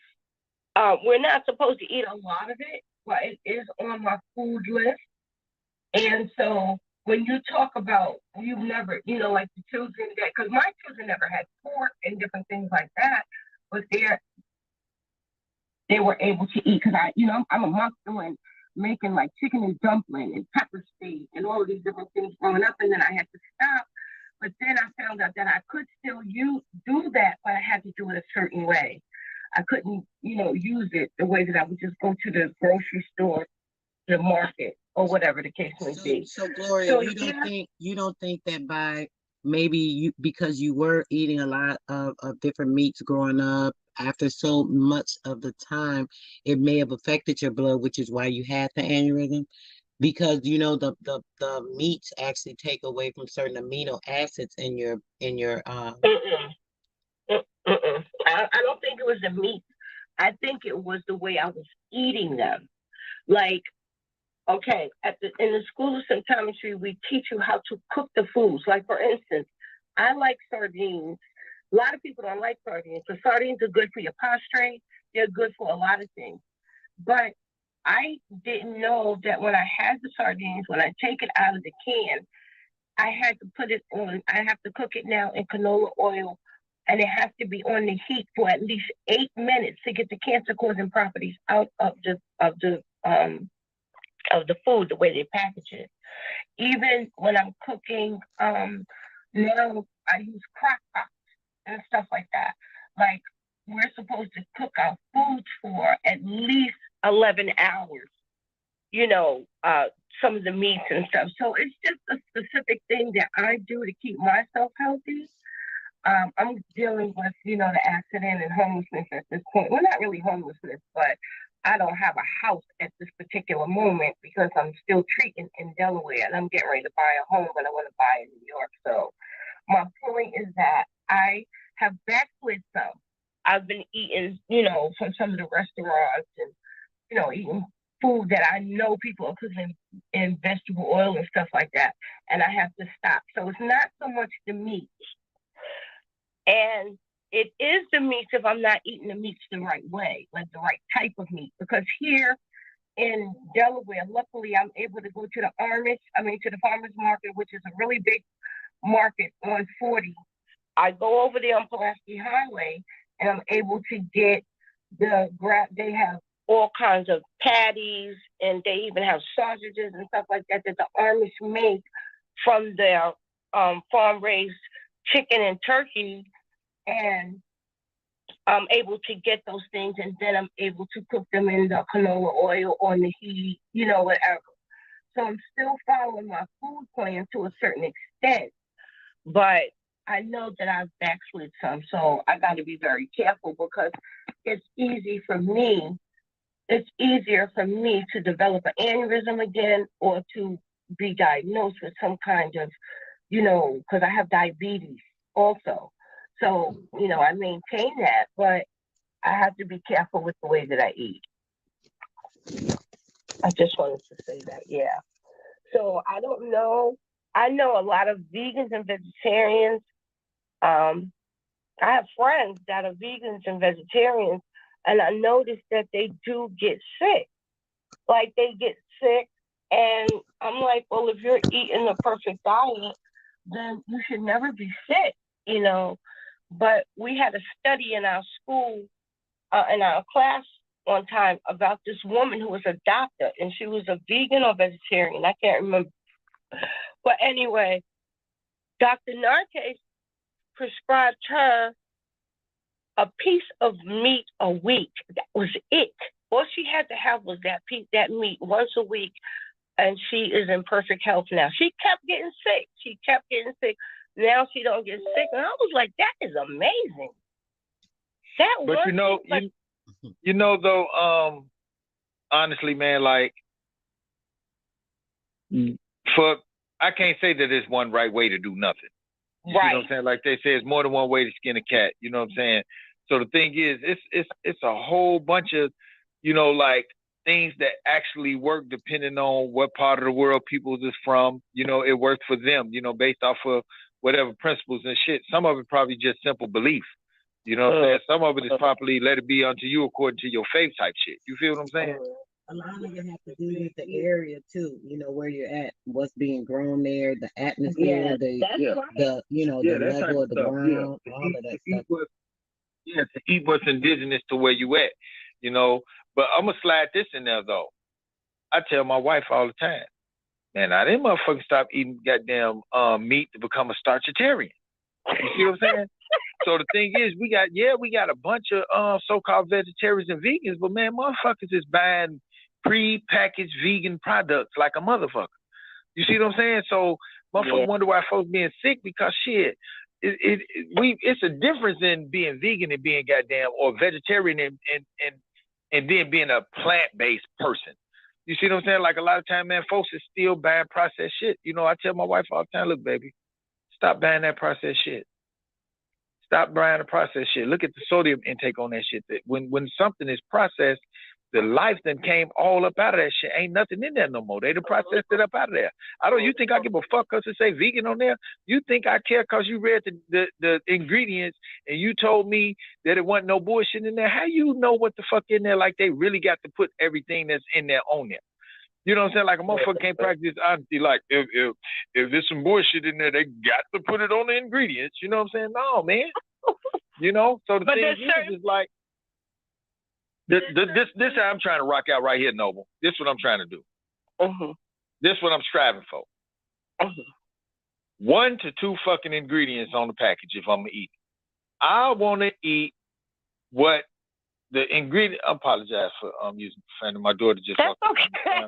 Look, no. My daughter. I just apologize to her. She just popped up out the room with a mean look on her face and her hands on her hips because I used profanity. I apologize. Okay, baby. You make Daddy a coffee? Huh?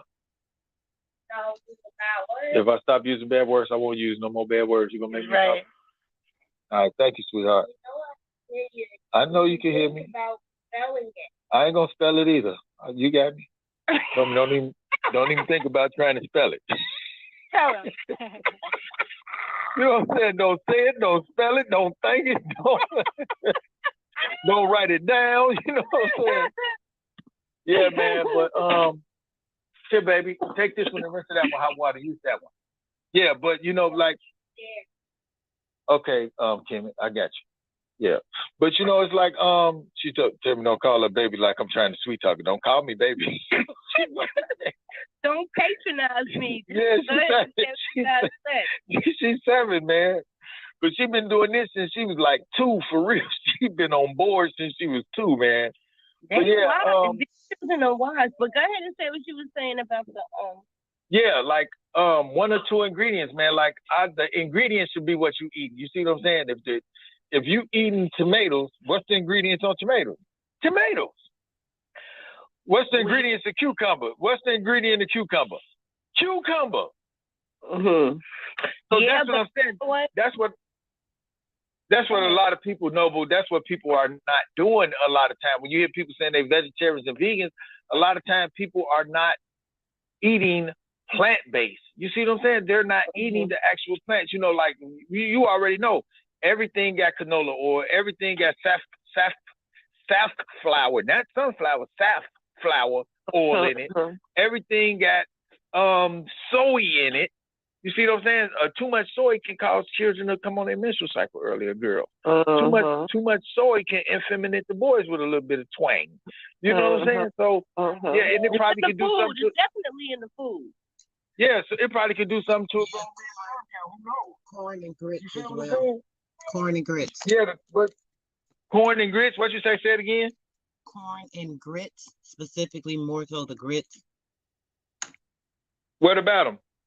They cause the intestines in the male to turn to feminine.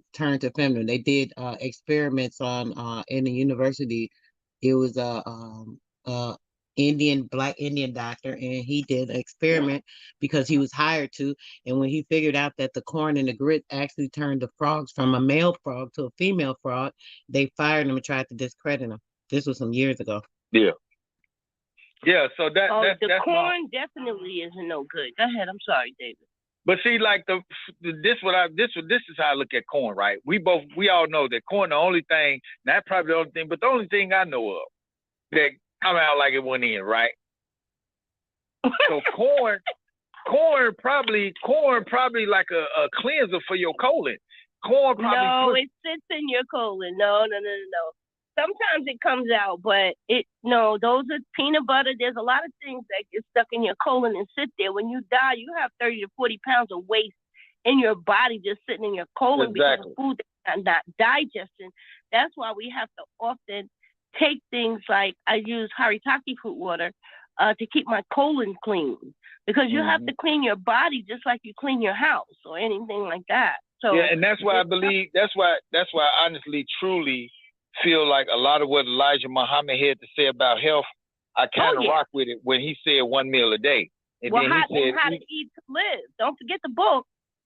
Yeah, no doubt. Eat to live 1 and 2. But you know what I'm saying? The thing is, my point is that by him talking about eating 1 meal a day, in a lot of them type of cases, it's like, you know, you actually can probably give your colon a chance to push some of that stuff through. Cause like I say, my uncle was driving, man, and he had a stroke while he was driving. You know what I'm saying? And he actually was able to drive himself home. You know what I'm saying? I'm like, that's because you hit that that driver assist lane keeping assist on your car. He said, no, man, it wasn't even on. So now right after this, my grandma's sister have a stroke while she driving. But she had an accident. Yeah, but she had an accident. You see what I'm saying? And later on, she went on ahead and passed away in the hospital. You know, shortly after, not no long time, shortly after. You feel me? So my thing is, I started to look at heart disease. And, you know, I've come to find out heart disease is an umbrella for a bunch of different stuff that be wrong with the heart. I thought heart disease was the actual thing. Heart disease is an umbrella term. But, you know, I started to look at, you know, the heart. I'm talking about everything from freaking digestion. You know what I'm saying? Like what's in your saliva that helps the food digest? What happens when the food gets into the stomach? And you know, you got this and that third bile in the pancreas and the gallbladder or whatever. And yeah, hold on one second, baby. Go put the coffee is ready. So, you know, I was looking at all of that and I was like, okay, bam, this and that and third. So guess what I did? I started looking up the different hormones that's produced in the pancreas. And I believe insulin was one of them, and it was something else. But I was like, you know, because I think it was like 3 of them. You know what I'm saying? But I was like, okay, what facilitates the production of these chemicals that we need in the pancreas? What facilitates good pancreas health? The gallbladder, I believe, had something. Either it was coming out of the gallbladder or whatever it was being stored in the gallbladder. It was coming from another organ. It was coming from another organ, and then it was being stored in the gallbladder, and then it was being released into the small intestine. And the small intestine is basically working like a snake eat its food. It's contracting and stretching and pulling the stuff through there, whatever. You see what I'm saying? So the thing was, I was looking at all of that, and I was looking at, okay, like you got all these different chemicals in your body being released. So what fosters the production of these chemicals, these particular organs? What foods is correlated to these organs? You see what I'm saying? What things are correlated to the pancreas for good pancreatic health? What things are correlated for good insulin production? What things are correlated to the gallbladder? What things are correlated to, you know what I'm saying, clean intestines? What things are correlated to cleansing the blood? Because a couple of good books. I know we like books up in here. The Science of Breath. The Science of Breath is one good book. Hey, baby, that might be enough of that. The Science of Breath is one good book by the Yogi Ramashankrananda or something, I think it was. Yogi Ramananda. Can't even pronounce it, man, but I'm telling you, 1908, Science of Breath, easy to find, PDF, you can get it. Science of Breath. Okay, go ahead. That's enough right there, baby. That's enough. He got plenty of those, you know what I'm saying? The guy, once you see the author name, it's a long ass name. Rama is in there and Chakra is in there. I apologize, Kim. I apologize. I didn't even get myself clear. Breath. The Science of Breath. The Science of Breath. Okay, hold on. Yeah, the Science of Breath is the name of the book. It's definitely a PDF, and it's a Yogi somebody, Yogi Nanda somebody. You know what I'm saying? But anyway, that's one book. But now in this book, guess what he talks about? And I'm telling you, it made all the sense in the world. I knew it got to be some facts in it. You know what I'm saying? It just resonated with me for real. This is what he said. He said, when you breathe and the oxygen comes in as well as the food, that everything goes into your bloodstream.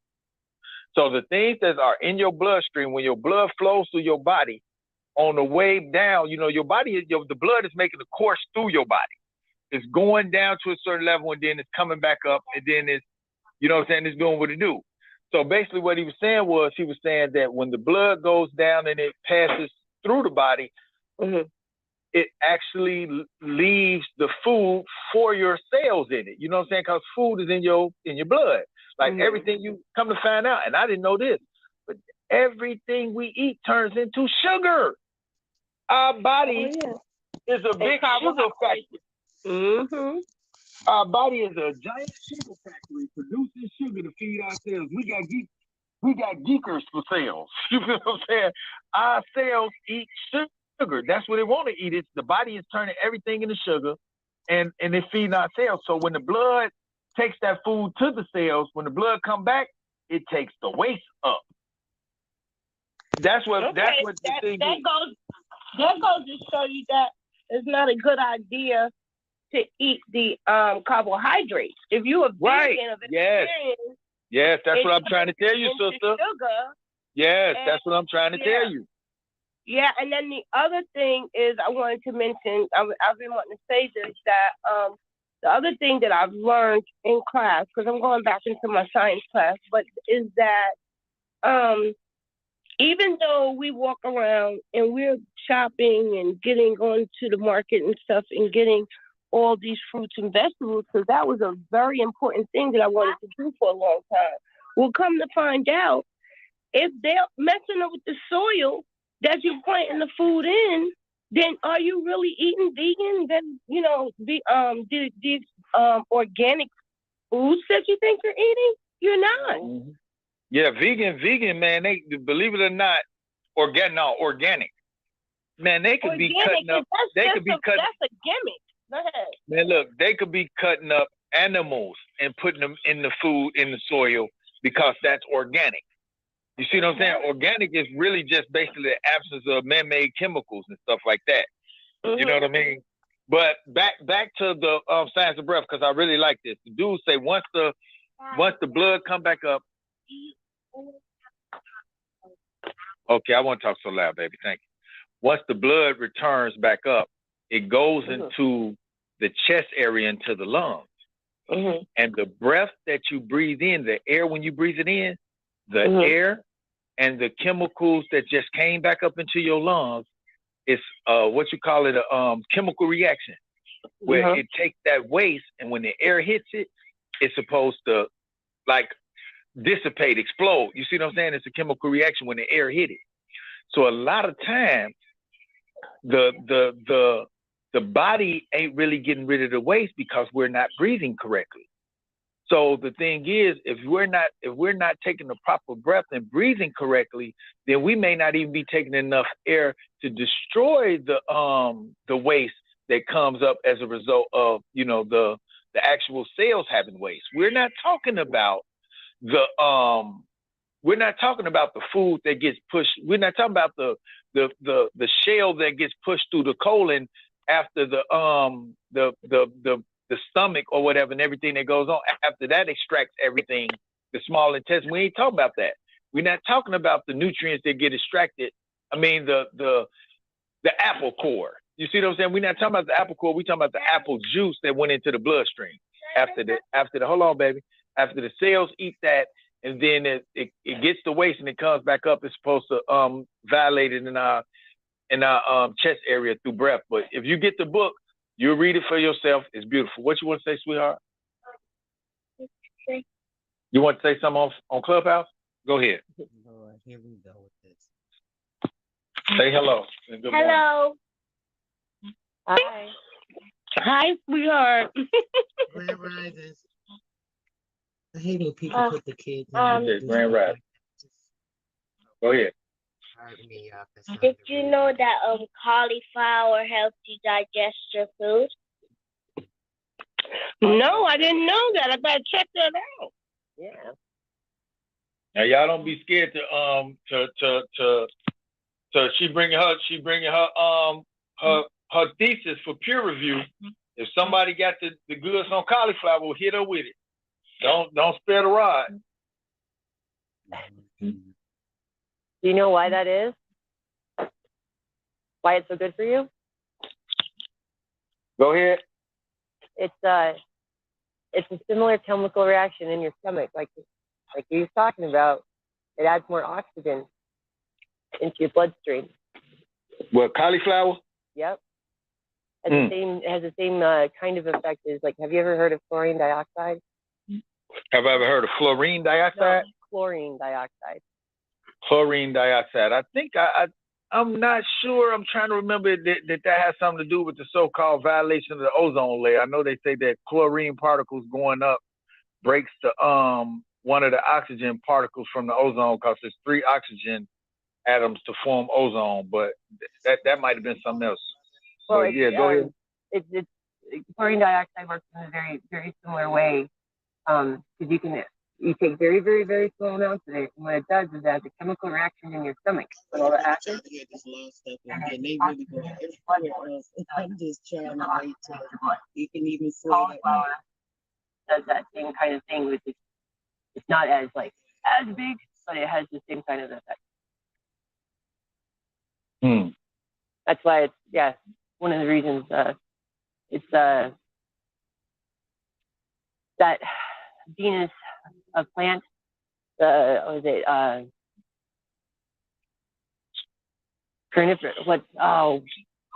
to remember what the like broccoli, cauliflower, all those that particular kind of plant. But she's smart though. Yeah, she is. She got on here and said she got on here. Yeah, I like it, right? I'm like, you tell it, girl. She got on here and telling us grown-ups what we don't know. Yeah, I told you, man. I told her, I say basically she got the ability to keep her family either exist for a long time or existing for a short time. So she got to do the due diligence and the study of, nutrition to make sure she feed her children the right thing and her husband the right thing as well as herself. You know what I'm saying? You gotta get out there and exercise, man. Get that blood pumping through the heart so that so that what's that stuff, cholesterol, so that all that stuff can't really sit in there, because good strong blood to push that stuff up out of there, man. It's oxygenating your blood, yeah. But if your heart rate ain't getting up and that blood ain't running through that boy like a tidal wave, you know what I'm saying? Sometimes you need your blood to run through there like a tidal wave. Breaths, right? Those deep breaths. Yeah, exactly sometimes you need your blood to run through like a tidal wave so that stuff can't actually build up and sit up on you, man. Yep. You know what I'm saying? So that's another part. What they were saying was one of the main three things that caused heart disease, and one of them was sitting your butt still too long. Sitting still too long. Yep. That's true. That's true. Get up and moving. That is so true. Well, y'all, let's do a quick reset. Grand morning and grand rises to everybody that came in. Y'all know we've been here since last night. We've been just going. People done fell asleep on us. Some done came back. That sort of thing. Yes. Yeah, I wanted to apologize. My phone died last night. Okay, hold on. One. Can y'all? Hey, y'all, real quick. I'm doing a quick reset, just real quick. A lot of people came in that were not in here when we started, and since you guys been talking, so I was trying to say thanks for rising up with us guys with some good old energy. We've been chatting about quite a few things. We started off talking about a lot of good stuff. Freight and Mac were going in, and the other gentleman, what was that gentleman's name, David? Famo. He came on, man. He dropped some great jewels as well. Make sure y'all go back and check that recording. He was definitely appreciated as well. So yeah, welcome everybody that came in. AP, I say you came in this morning, just now. Did you want to ask a question, babe, or just join in? You up here if you're comfortable, want to sit you good. And Faith, I know you you may have something to say. If so, you guys can go ahead and start anything or questions you had real quick since y'all just came up. If not, y'all can jump right back into your conversation.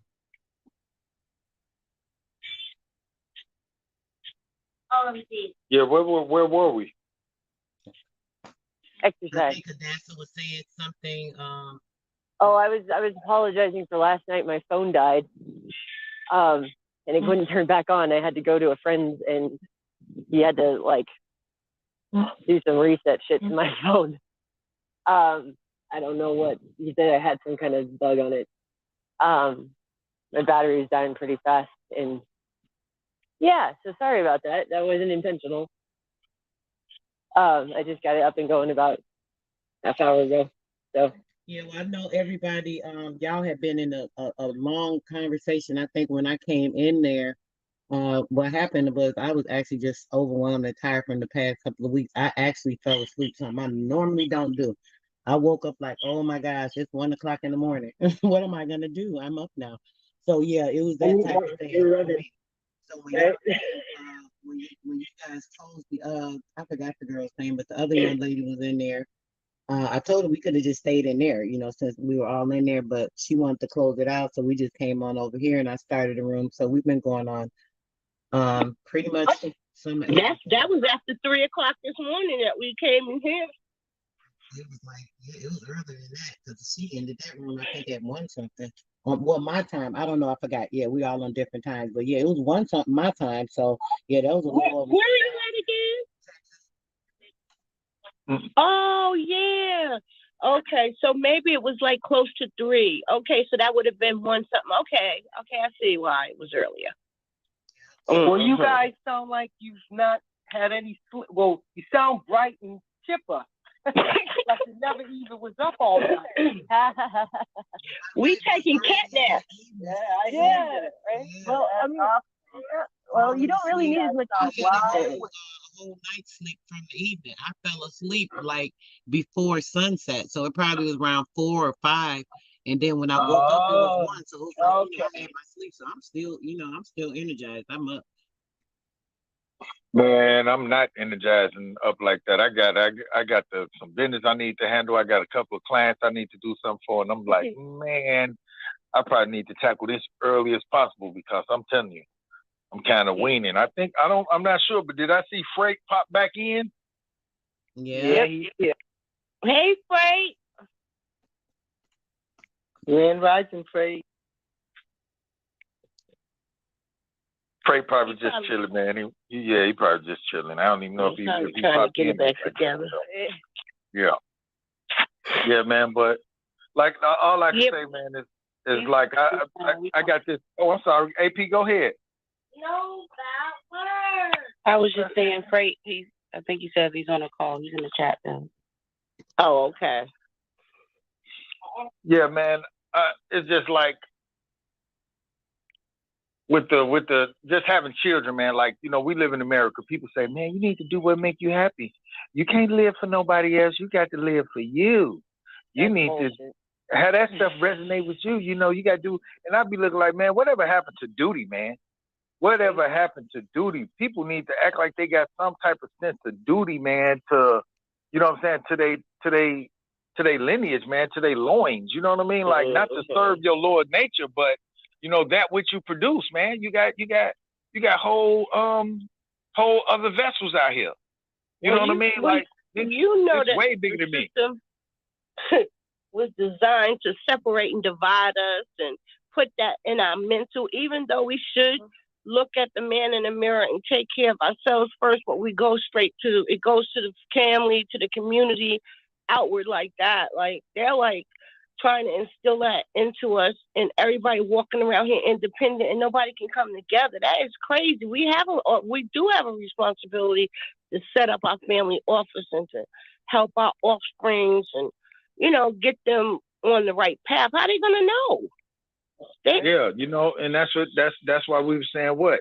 You got the human capital, the intellectual capital, and the financial capital. You know what I'm saying? We got to make sure we eating right. We got to be active. We got, you know what I'm saying? You got to make sure we thinking right. We got to make sure we know who we really are. We got to make sure that we document some of this stuff. You know what I'm saying? We hitting up with journals. You know what I'm saying? Like this, it ain't got to be on Facebook and Instagram. You know what I'm saying? Yeah. It's like a set of instructions for the next generations to come. They can see how we made it through, because when they born and we get stripped of everything. They do these national book burnings and separate us and all this stuff. We don't know who we are. But if we're able to pass that down through the family, then we know how to conduct ourselves and how to act. Let me tell you something else I found out, Noble. Something else I found out. I got 2 girls. I got a small son. I got a grown son. You know what I'm saying? My grown son, all I can do is hope that, I've instilled it in them. My girls and my son, they're going to need mates eventually. You know what I mean? So my girls need actual, real, good, qualified, honorable suitors. Mm-hmm. You know what I mean? And my son is going to need, a good mate for him to merge with. You see what I'm saying? To bring life and do what needs to be done. So I just can't be focused on my lineage. I got to get out here and I got to help somebody else too. I got to help somebody else for sure, because where they gonna get their suitors from? You know what I'm saying? I got to do everything I can. I got to do everything I can to do what? Stay open-minded. You see what I'm saying? Yeah. So and like be I a part of your community development and stuff like that, you mean? Yeah. All that. Yeah, all of that. Like be open-minded, uplift, follow humanity, whatever however you want to call it. We got to do all that. We got to get into vocational, outreach. You got to help people, man. You got to get out here and help people. You know what I mean? And then on top of all of that, like my daughters all the time, I tell them, look, we got to be on etiquette and everything. No slouching. Get that posture right. This fork is for that. This spoon is for that. Like etiquette classes and walking around with a book on your head, like my grandma, my mom. Man, my mom she turned 94, man. And when I tell you that my only memories of this lady, her whole life, you know what I'm saying, which is my whole life, for real. Let me talk about my whole, not her whole life, because she's 94. But man, my whole life, man, all I've ever witnessed was this lady regal. My whole life, she's been regal. And she's tall. She's tall as me. Sorry. Pardon me? Posture comes back to breathing. If you sit up straight, if you have good posture, you're not taking shallow breaths. You're taking full breaths normally. Because you're expanding your chest and your lungs, your shoulders are back, right? It goes right back to what you're saying. Yep. I'm going to tell you something else. So I'm glad you said that because you just reminded me of something else. But let me give my grandma just a little bit more praise, right? And she's tall. And her whole life, she's always been regal, man. Every time I talk to her, voice is like, well, David, if you just understood, you know what I'm saying? She was always cool like that, man. The way she conducted herself. My mom was like, one day my mama told me, this was like recently, maybe a year ago. She's like, she went to finishing school, don't you? Yeah, she used to model and everything. I'm like, what? You know what I'm saying? And I'm like, now it all makes sense.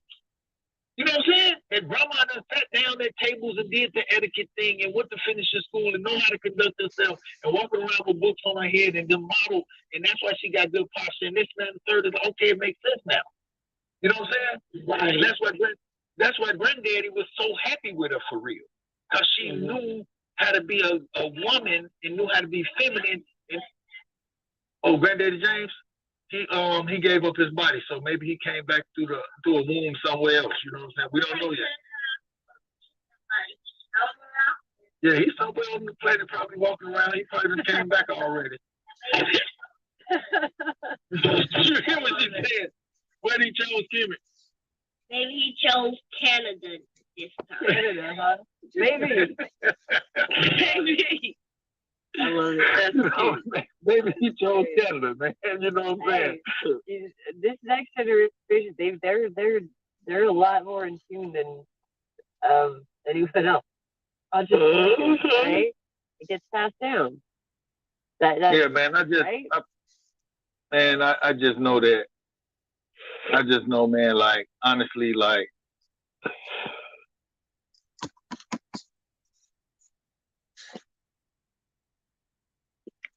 You seem like you right where you need to be, though, brother. You right on track. You got things that it seem like things are falling in place for your puzzle. Like that was my confirmation last night where you were saying I was, there, and now things are.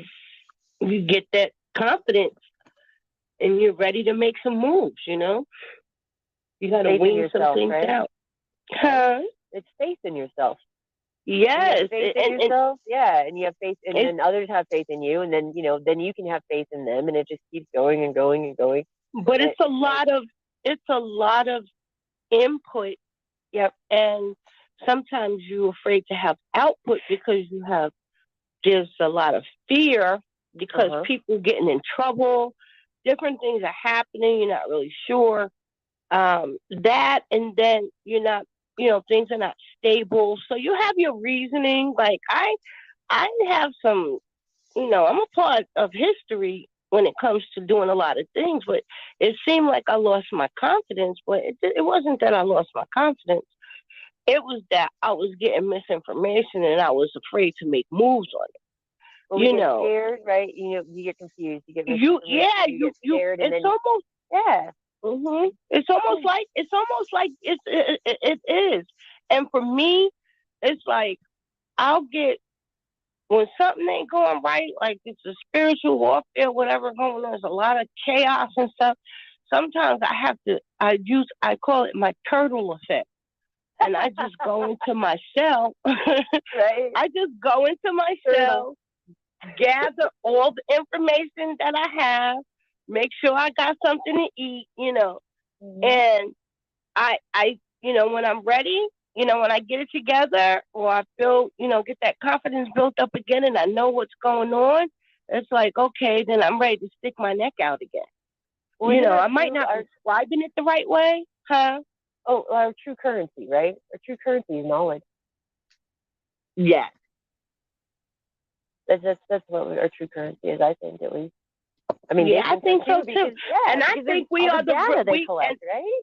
That's what and we're the real estate. Like, there's a lot of things that we have to, identify with. Like, we are real estate. That's why I decided to buy in my hometown where I was born in Nassau County in Long Island, New York. I'm like, okay, I'm a part of real estate right here. Putting my birth certificate and everything and recording stuff into the recorder of our own ledger though too. Like he was saying, we need to keep. But knowing that our height and our weight was the meets and bounds, like, oh wow, like I am currency. I am real. Oh wait a minute! I missed that part. Can you revisit that really quick? I'm sorry. I said, knowing that my meek, like when I put my birth certificate and recorded into the recorder of deeds, I am a part of the land. I'm a part of the real estate here because my meeks and my bounds is my height and my weight. Oh my God, that makes so much sense. Because you are the real estate. Even listen to what it's saying. When it says real estate, right? It says real. Listen, it says real estate. Real estate. You are the real estate. Yeah. Yep. So it makes so much sense. It makes so much sense to make sure that you say, "Hey, I'm not dead. I'm alive. I'm here." Just thank you everyone for the air has appeared. Keeping the records and everything for me. I'm of age of majority now. I can handle it from here. You guys done a great job. Thank you so much. I don't know about the great job part. Well, they kept good records when it came to the IRS and all of that stuff too. What if real estate was the real estate and the E meant energy? And the state was your state of mind. That's what it is. So what if the real estate was the real energetic state of mind that you was in? David, can you hear me? That's exactly what it is. Right up, what's going on? I'm wondering if I'm just talking to myself or. I can hear you. Andrea, I'm calling on you. Okay, I'm calling on you. I was saying what he was saying. Okay, that's what I'm wondering. On you because what David said. I'm sorry. I yield. Okay. No, I'm wondering if y'all can even hear me because I literally just said that like 2 minutes ago. The real estate is telling you that you are the real estate. The estate is you. That's what it's saying. And then David came back and said that. So I'm saying, do y'all even hear me? I'm trying to figure out because y'all talking. No, if you would have said that the E meant energy, I wouldn't have said it again. So it's all good. Well, it didn't have to be stated because everybody here knows that. That's what we're talking about. We talk about this all the time. Believe it or not, it's nothing new to us. And I just want to clarify that. Just saying that the E state, yes, because they literally say in publications. It talks about the estate and it talks about the E state. So when I say the E state, we know that's energy, current, us. That's like a norm around here, brother. It's nothing new. Believe it or not. Just saying. Well, just to back you up, in the IRS, how we're classified. I was talking about that LTR last night, the classification letter. That number that comes back for your classification, it's your classification as fuel in the terminal in the IRS. We're classified as fuel, all different kinds. But it depends on your status and your standing about, or your entity that you're operating from, what kind of fuel you're actually using for that entity. It's very interesting. Okay. Like I mean, I can kind of relate to that a little bit. When they talk about the carbon emissions, you know, that's the breath that's coming out of us, literally. When they be talking about the carbon emissions and lowering the carbon emissions, they talking about killing you off. The people that breathe, that are breathing the actual life, carbon, true life. Carbon score. Yes. Right? Yeah. That thing. Yep. Yeah. A carbon score. That's like our new social, like China has a social score. They've been trying to pass this freaking law for a while for your carbon score. You're going to get your rations or your credits based on your carbon score. You know, how much carbon you emit. It just screwed up because, you know, that's what we breathe out. She's right. Right. Yeah. Okay. Yeah. But collecting those life insurance policies, right? Oh yeah, get into the policy. that basically we are the policy. Oh Lord, don't trigger me. Trigger. I'm calling on you, bro. What's up? I done woke him up with the right word. There we go. There you go, little bro. I like it.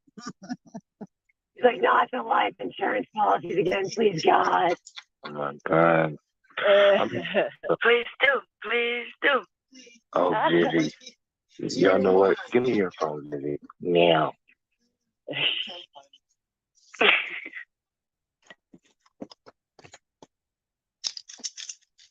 Why are you so like anti the? I mean, because it's what it is. What's fun to I'm anti anything I have to ask as king. As king, if I have to ask for anything, I'm against it. That's just me. That's the way my granny raised me. I got control issues. I don't like it. But you don't mind everybody doing stuff for you, which is you have to ask them to do it. I like to give orders. No, I don't like to give requests. I like to give orders. There's a big difference. Instructions, right? Y'all hear him? No, not instructions. Instructions can be they're voluntary. I like to give orders. There's a difference. It's a big difference. Huey, what's up, brother? Oh, he knew I was about to call him. See how that energy be? What's up, Huey? What's up, brother? Just was about to say, what's up, Huey? I ain't heard from you this morning yet. What's going on, bro? You know, just another one. Breathing this beautiful breath that we call air or spirit, and being full of it. Yes. Yeah, I wish you guys could see the sunrise right now. It's gorgeous. Mine's too. Oh my gosh, it's so beautiful. Hey, Freight, you said you like to be in demand like HBO. He be on demand, or he be ordering. He be the orderer.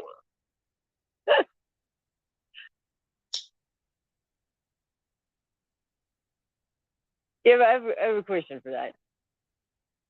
Because, you know, when somebody demands or orders me to do something, my knee-jerk reaction is, pardon the language, but, you know, go F yourself. That's my knee-jerk reaction. But if somebody asks me to do something, I'm much more willing. Yeah, but then no one's supposed to ask. You are the one with your ass. Your ass is ass as you are being present, King. You know what I mean? You know one's supposed to ask for nothing. It's yours. Why would you ask for something that is yours? Hey, can you give me my? No, give me my shit. No, I'm not saying can you, but you have to still be courteous, right? And look, hey, look, courtesy is telling you, give me my shit. Please. No, please. Oh, well. Please. No. This is why we're not getting no solutions. We have to change our dialect. For real. Oh, no, I agree with you. It's not that, it's not, please, sir, may I have some more? It's like, okay, I need you to do this now, please. That's it. More porridge, please. More porridge. Yeah, please. right. Yeah, no, we don't. You know, do that. please don't mean like give me some more. It means like if you can. It's like if you're willing to do something. Well, if it's not in their will, yo, please turn into shit. Easy. or please, or it could be a poor favor. Oh, por favor, right? Okay. Yeah. You know what? That's why I tell my daughters, for real, my daughter sitting right here, I tell her all the time, look, stop saying please because you're begging. And when you beg people, they only want to do you worse. That's not going to win you any type of favor or get what you need from people by begging. I'm talking about please. Please make people hate you. You know, because I just looked up the definition of please in Webster's 1828, just out of curiosity. You guys want to hear the definition? I haven't even read it yet. Yeah, go ahead, pull it up. Okay, so, but we might as well look at it. We're talking about the word, right? Hold on, Chaps. I'm sorry, Chaps. I was trying to mod you, bro, and I hit the thing.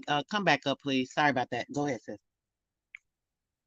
Number one, to excite agreeable sensations or emotions in, to gratify, as to please the taste, to please the mind. Their words pleased Hamor, Shechem, Hamor's son. Genesis 34. Leave such to trifle with more grace than ease, whom folly pleases and whom folly pleases. Number two, to satisfy, to content.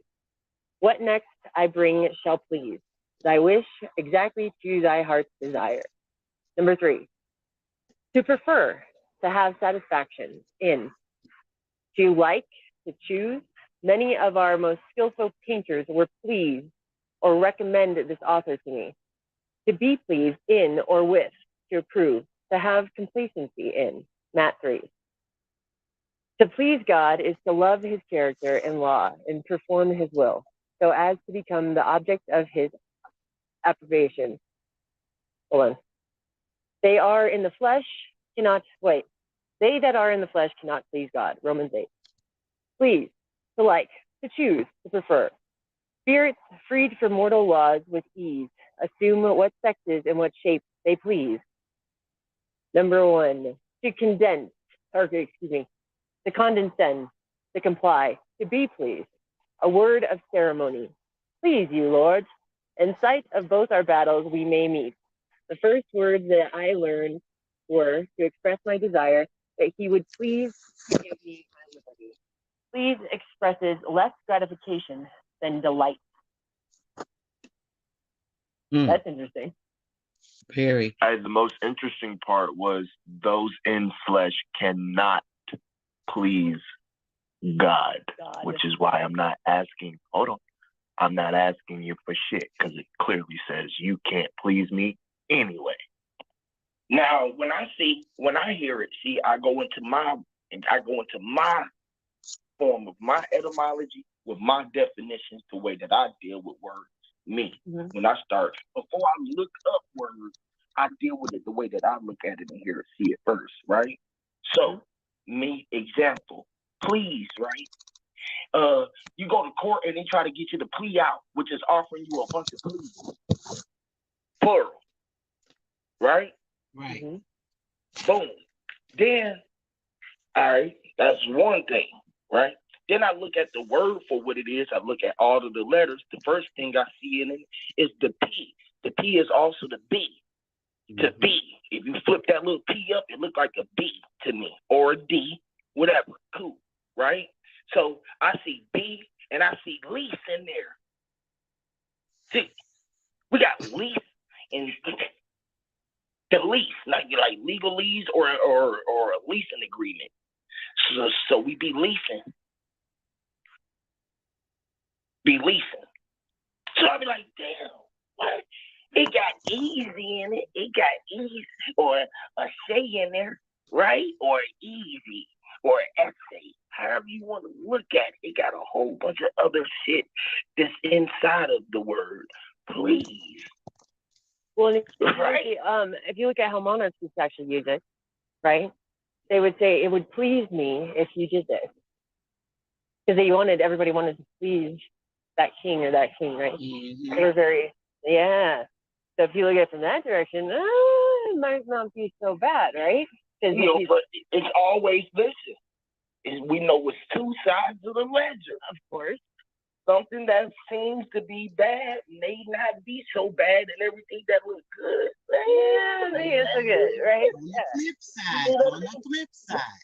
Yeah, it's always the flip side. So which side are you going to be operating from, right? Yes, right?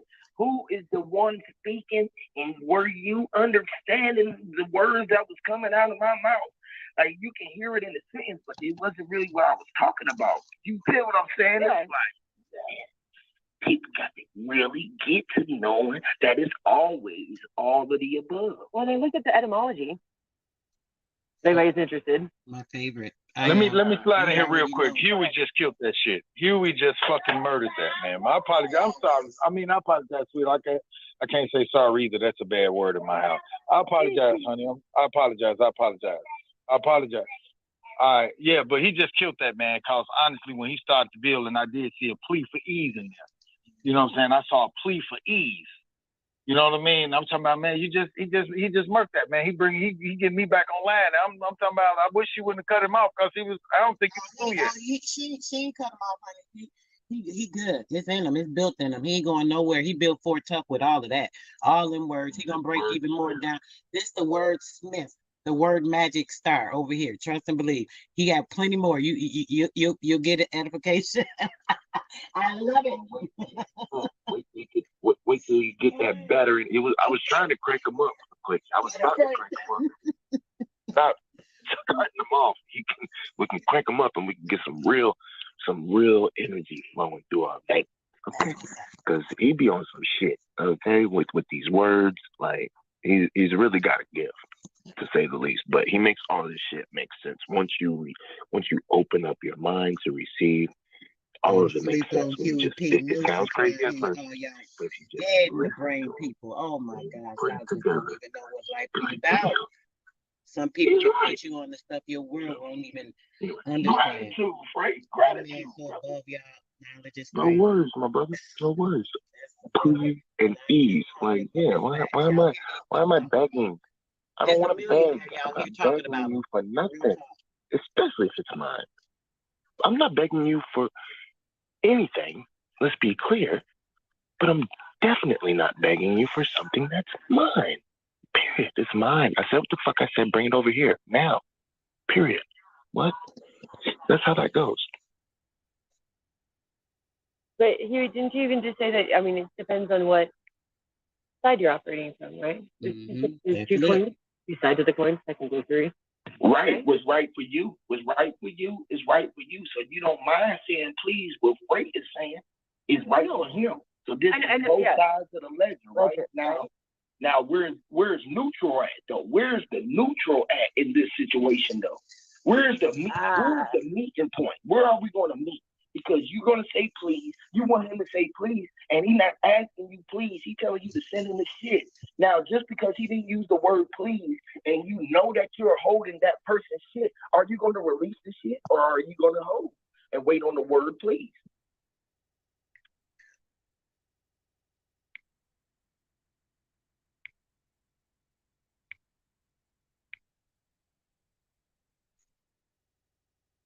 Because this is what they're doing. They're telling you which selection of words to choose to utilize to come in there for you to tell lies. What words are you utilizing to come tell us it's a lie, for you to tell the lies?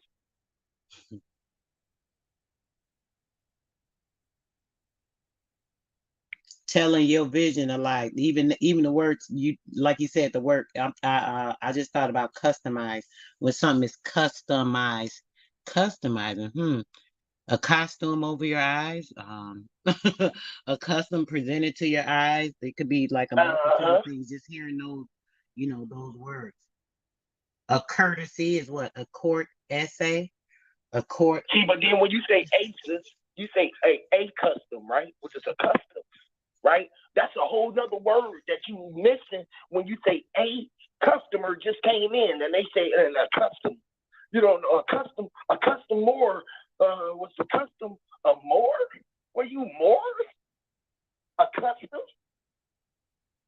A custom. See, like, yeah. Because look. a B had to be A, B. So everything had to be though. You feel me? Everything had to be a thing though. So is everything a B? See. When you go to saying C, motherfuckers go to looking, they go on seeing what they seeing, they start realizing that C in Spanish means yes. You start saying C. You're like C. You have to say all of them because now all of them apply. C is like looking, which is like yes or correct. C is like yes.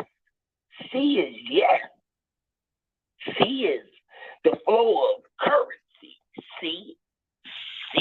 That's what we say. UCC, USC, and then we turn around.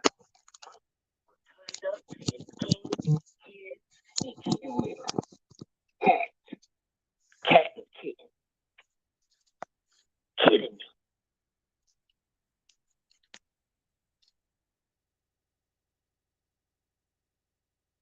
Is the kid in me, or are you kidding me? Is the kid in me, or are you kidding me? The kid in me, right, with a C. Kid with a C. You know, C makes a good sound for cat and candy, Kinda. You see? Man, I'm having fun right now. I'm having fun, man. Man, I love it. Love it. What's up, Black? What's good, everybody? King. Peace. Grandest. What's going on, J. Peace Mike? to the fam. Peace to the fam. Peace to the God. Brother that jumped up here. I ain't seen him in the middle. What's up, J. Mike? How you doing this morning? Grand Rises, greatness to you, brother. Great one. Jay Mitch, my God. Talking that good shit as usual. Great to see you. Break that shit down, bro. Come on, break that shit down. Thank you.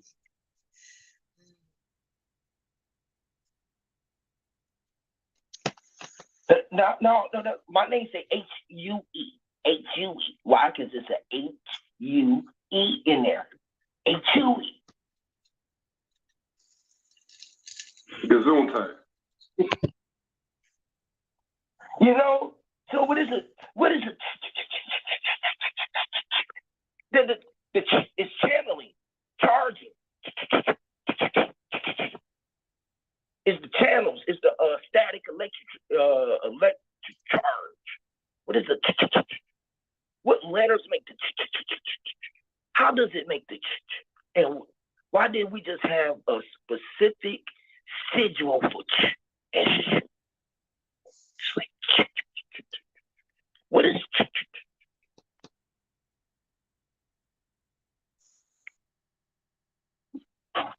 Sound like Jason coming to me. And what is Friday the 13th? What is the 13th?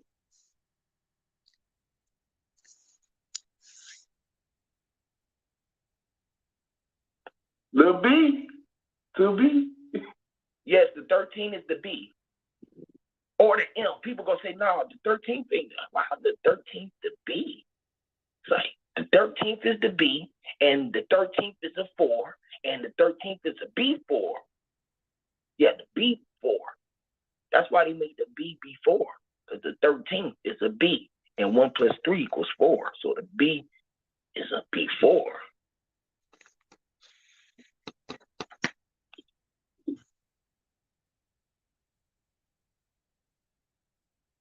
The 13th letter, right? Which is the who? The M. 13 letter, the M, bro. Oh, the M. Mm-hmm. And how do you spell M? You spell it with a 3. Or just an M, right? Just the M. It's a 3, but a 3 is an M. If you lay it down, it's an M. Right, or a W. Or E-L. Or E-L. Right, bro. Yeah. Or E, right? E-M is M. Right, or the W. which is, if you look at it backwards, it's me or we, right? That's right. So you all had to be B4.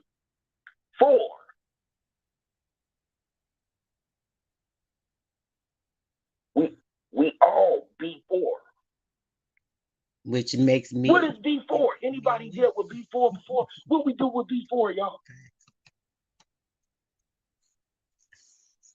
Is that an explosive? That's C4. Oh, that's C4. Okay. That's what we see for. That's what we see for. That's what we see for. We all been here before, man. You know, that's why the know and the new, to know is to new. If you know something, you knew something, or you're new to it. If you knew something, you already know. Right. So they gave us all something that we all knows, right? So they put the nose on our face. So the shit that we knew was already on the face because our nose is leading us in the right direction. We can smell this shit coming. It's all in the sense. It's who? It's all in the sense. The sense. In the sense. sense. And the senses, right? Which is sense make dollars in. And since we're talking about senses, it's like the senses, they use the senses. And they gave us sentences. They say sentence. The senses is used to count or quantify. So this is the breaking down of reality. The sentence sense. The sentence of the sentence. Or the spell in the sentence. Or the spelling in the sentence. I'm here for it. I'm here. I mean, check it out. Commerce is war. Worship is war. Work is war. Wardrobe is war. Feel me? Yes, Lord. So which is the word. That's a word. Isn't that E-E-R though? Wait, real quick, Huey, I gotta ask y'all this because I be confusing these letters and stuff with some of the stuff. With that, right? When he just said the commerce and he said it's war, right? First thing I thought was the atomic. So isn't the like some type of equation? Damn, I couldn't think of the word. I'm sorry. Some type of equation that equates to that. Something about ER23 or something of the sort. Who knows math really good? It's something. What, AMC23? Yes. I was seeing that when he said commerce, that just popped in my head. Like that's what that is. That's part of that, the com and that in the portion of that equation. That's what that particular thing is describing. Commerce and those equations of whatever that equation equals to. I can't even think off the top of my head right now. Relativity. That's the relativity equation. Thank you, brother. Thank you. I couldn't get it. Okay, so the relativity equation. So when you said commerce, that's what I was thinking. So, that's what the commerce is. The E2, whatever y'all just said it is. That's com earth. And I could see it right after com when Huey was saying that and the brother said that, it just popped right in my head. Oh yeah, that's what that is. Facts. Right, because it's their math, right? So they took something that was true and then made it relative. Yes, actually, yes. That's how you get derivatives. Yes, Lord. The river. The river. What is the river? What is the river?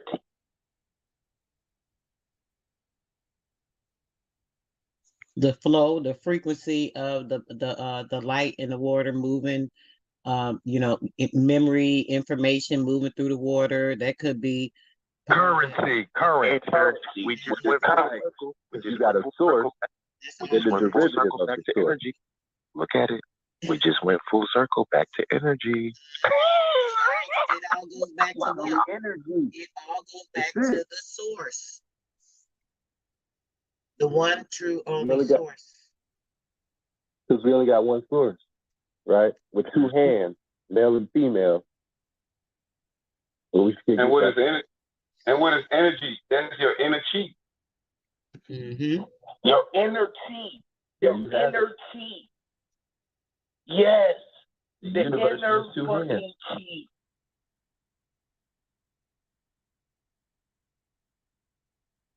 It makes sense. It makes a hell of a lot of sense. Shit. Senses make sense. There it goes.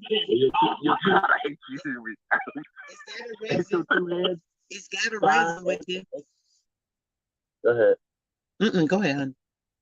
I was going to say, your two hands is your thigh, because you got 5 fingers and hands, right? Mm-hmm. And then each left or right side is the polarities, right? So then that's why you understand that everything is creation.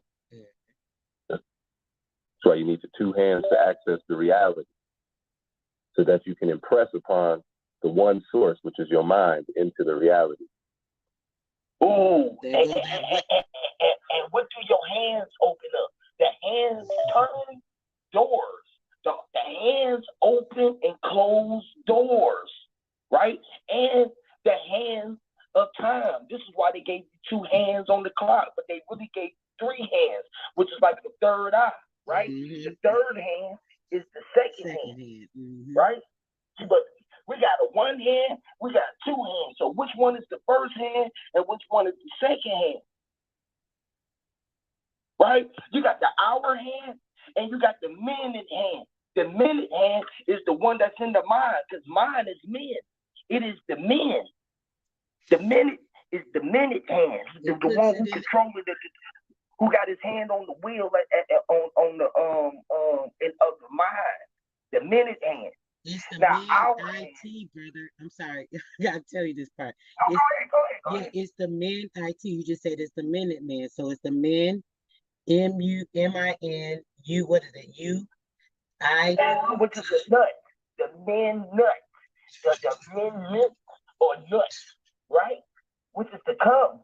The coming, right? Yes, the ET or IT, ET, which is you, the one who nutted and morphed into the E, which is electric, right? Which is the electric energy. You got the E at the end of minutes, and M is in it, which is you was in it. You got MI, which is I'm in it. I'm in it. UT, you can change the U to an I to an A, because it's where you're at, and when you get 8. And how we eating. Infinite. You feel me? This is where they get eating from. ATEIGS. Infinite. Exactly. I'm sorry. We got it together. That's that Virgo Libra connection. I felt you, bro. I mean, that's the Samsara circle. That's what you talk about. The Samsara circle in Buddhism or Hinduism. Period. I love Samsara. I use Samsara on my trucks. My bad. Anyway. My bad. Say what you said again, Black. I said we talking about the Samsara circle from Buddhism and Hinduism. That's what you're talking about when you talk about time, because there is no time. There's only the process of participation or contribution, and how you do that, and how you access, alter the reality. How do you access it? How do you assess it? How do you alter it? That is our life. That is our experience. Well, reality, right? If you break down reality, a lie, realize, T, you. Because, T is you and the T. Mm-hmm. Yes, the T. Infatuated. I mean, the word owl is God. So how do you reach God yourself? Well, you can do et al in legalese, right? Which is supposedly being, everything. If all is God, what is et? ET, energy and time. Yeah. Energy and time and God, right? But no, slow down. We can't put time with God and energy, because time is just a construct. Time is really like the only thing you can really equate time to is space, right? Or place of being. Like, I'm the one that creates time. I create my time. Time revolves around me. Which is God. That's why man is frozen in time. Come on now. Yeah. Remember the TIME is ITME, scrambled up. So it's me. So it's when you know what I'm saying, quantify what you're doing. Break quantum. Man is frozen. Man is frozen in time. Look, man is frozen in time because man is mind and time is defined by motion. The mind is always the mind is always present, yet it always just is. It doesn't. It ain't about movement. Yeah, that's why time only happens when we move. Time only happens when we move.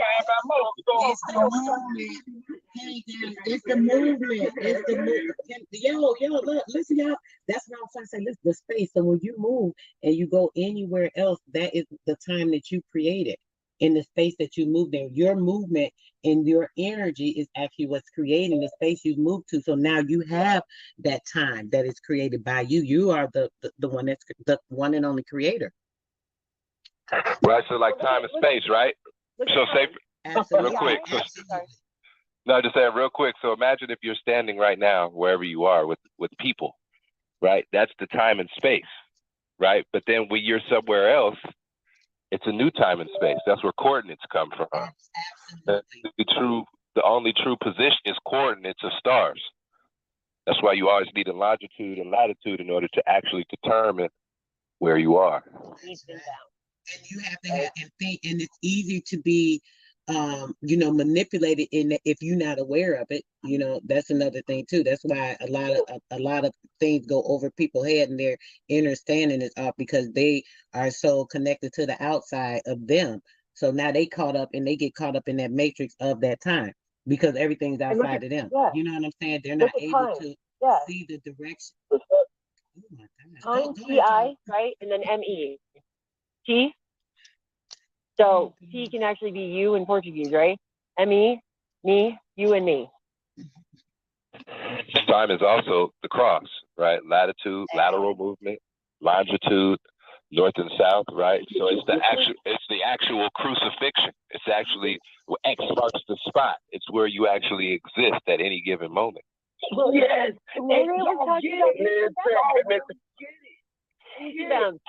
Yeah, they're checking out the symbols, right? The T, the I, the M, and the E, right? Like that's the cross, the I, the wave, and then the spiral. So it's like all the symbols are like this is what we in right now. It's the 4D that we in. Well, that's a fact. Gloria was talking about earlier how when you put your, when you record your birth certificate at the county, your height and your weight is your meets and bounds. Yes. That's a fact. That's holding your spirit. That's right? Yes, that's everything. It bounds. Does it bind you? If it's your bounds, does it bind you to the earth? You are bounded. Once you hear, you are bounded. You're the bound. That's the no Guess what about time? When you square I, then you get me. How about that? When you square I, you get me. The I am has been squared into three-dimensional design to get me. You see what I'm saying? The T is the square.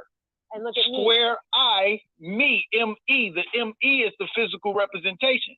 So you had to, in order to get me, you had to square I. Yep, and E equals MC squared. Black, don't do that. Don't do that, Black. And that's hold on. That's the whole ME in that. Oh, that's crazy. Y'all just took it right back to that. Go ahead, whoever was talking. I just had to say that. The equation, whatever it was. Right? Yeah, this is the Big Bang, right? Yep. The 1 cell turning to 2 cells, turning to 4 cells, turning to 8 cells. This is the beginning. This is the beginning of time. That's right. Which is always constant, right? That's why they say time is constant, because that regeneration never stops. It never stops. Never. And that's why they're trying to recreate all this falsity with the GMO, because that's what the nanoparticles do. Remember, because the cells are, we have the organic within us, but the artificial cells, the GMO, are the nanoparticles, the Morgellons, they do the exact same thing. They're GMO of our cells, AI duplicate. That's why they attack us and they put it in the chemtrails and your food and all this other stuff. You're drinking it, eating it, smelling it, tasting it. And it's going in your body and it's actually recreating and dehumanizing the physical body by putting in the GMO artificial cell structure within the body. This is where all this AI stuff comes in to affecting the body. Right, because the first artificial intelligence would have been a mutated parasite in the body. Well, because our cells regenerate naturally every 7 years, completely new. Our body is actually completely new every single 7 years, right? And your whole cellular structure regenerates in 11 months. Yep. And you shed every day, like literally. Your cells shed every day. So that's like every day you're regenerating and rejuvenating yourself. That's the reptilian part of, or the perspective that they're talking about.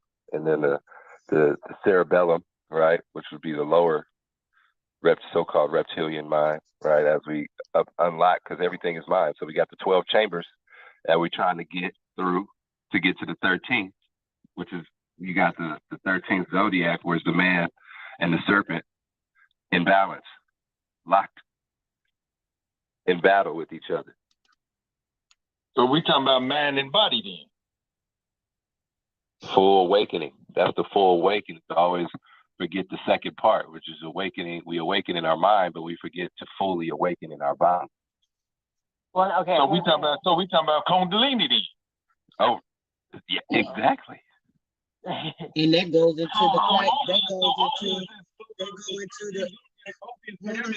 on. That's the third. That's the third. That's the chakras. Would Jesus have been also the 13th? That's the chakras. That's right. That's the chakras. It's the 13 chakras. Black, where you been at, man? That's the sun in man. That's inside of you. That goes inside. That comes from within you. That goes up. That gives you the aura. That's your protection. That's your Christos. That's what the Christ is. The Christos. The aura. The protection. They all come from that comment. The creator son of the Elohim. The Elohim is the 7 rays of creation, the 7 light rays of creation. And that is what? The energy rising. The sun walking on water. The water is within you. You're the body of water that the sun walks on. The Christos. The Christ walked on water. The Christos. And water holds memory. Light never ever actually stops, right? It goes forever and ever and ever. Because energy never really stops. Frequency, which is all of us, that's energy. That's all. We got the dark and the deep, right? Right Back to the E. The energy. Energy. Right, and you know where that comes from is if you really remember the creation story, where it talks about how so-called God is looking over the waters, right? So it's all dark at the time. So you have the cosmos actually staring into the water, and then the energy is created by the friction or the loving that's taking place between them, which creates the filter, what we see inside of the yin and the yang, which would be the sun or the moon. And that is what we actually were talking about that earlier, and literally it is that the component of it coming together, the memory of the sperm, the sperm having the memory, the water, the memory, the energy, and then meeting the egg that has the water, the memory, the energy.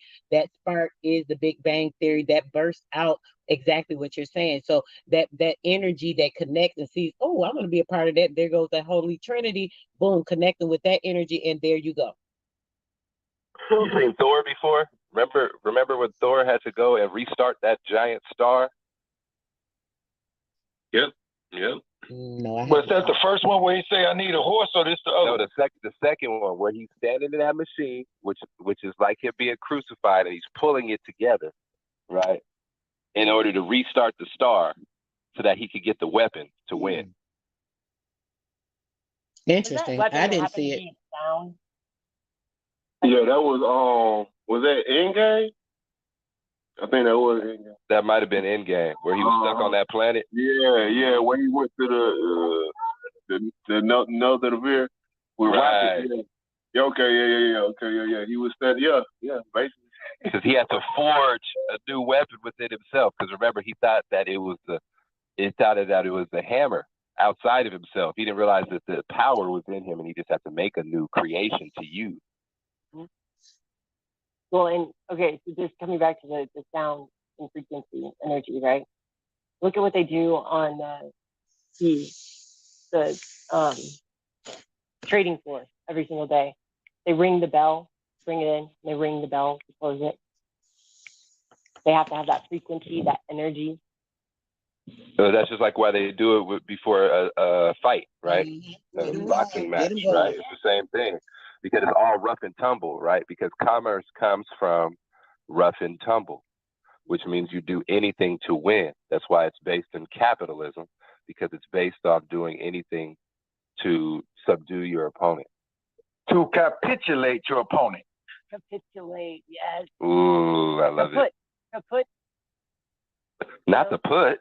Not the put, a put, or a put in a call. Here we go, finance. Then you have call. I heard you say Thor had to forge something. I don't know why, but I seen 4G. I'm like, wait a minute, forge. Ooh. Forge, like forging somebody's signature? Forge. Ooh. No, like the 4G. 4G. 4G, 5G. Which is, and that's too late because we're already on 5G now. 5G. They're trying to say it's 5G. We done passed that. Yeah, it's more like 10 or 11, but yeah, it's a forge. You had to forge something. People forge things all the time, right? Maybe it has something to do with the fordable passageway, which is the wading of the water. If you look at the fordable passageway, going back to the Tirthankara and the Jainism and the information pertaining to the life and living and the death and coming back, that is also in reference to the Christ, the three that he died and he came back to life. That's from the Tirthankara information as well, where they die, come back. It's creating a fordable passageway. And that information is concurrent to what y'all talking about, because that is the waiting of the water and the flow of that life and the energy to create and come back, and even being able to be strong enough to bring others over through the fordable passageway. Like the ford, like the fjord, right? Fjord tough, yeah. Fjord tough. Or you have Sharon, who was the ferryman, they would take you across that river of Styx. You had to put 2 coins on the eye in order to get past that river of Styx. But Styx was 2 X's, right? 2 X's. Don't they put X's over the eyes? Mm-hmm. Right? To symbolize death. And that's a sty too, right? Lady saying you get a sty in your eye? Yeah. Well, you got a sign by the X, right? Or X marks the spot. Black, what is the letter? Or Black, lives, right? Black, what is the letter F? What is the letter F? What is the letter F?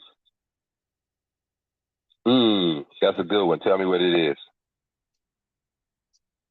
I'm asking because I'm still looking at forge and I see orgy in there. So I'm like, okay, well, what is the F? A fucking orgy? Well, isn't it an eye with 2 other eyes in it? Oh, yeah. Or is it an E missing one of the, 6?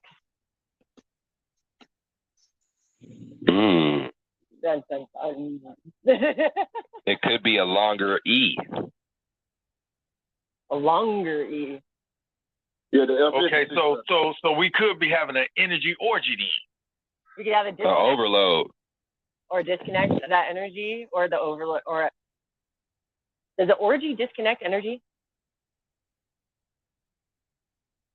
Sorry, it might bring more force. It might be the same. Can I ask y'all where did y'all get the orgy part from? Orge from where? Right, but where did the orge come from? Forge. Orge and forge. So y'all down and then it's or. So y'all coincide. Hold on, I'm trying to clarify it in my head because I still don't see it. Y'all clarifying Ford, F-O-R-D, with O-O-O-R-G. No, forge, like to forge something, right? So the reason why it could be an orgy or organization of forces, right, which would be what forging is to organize. But that's kind of 2 different words. Together. That's kind of 2 different words, though. They sound similar, yes, similar, but for ord, O-R-D, and O-R-G sound similar, but that's not. Yes. I can't see that. I'm trying to get it. I mean, but you got Isis, Isa, Asus, Zeus. Those are all the same. Right.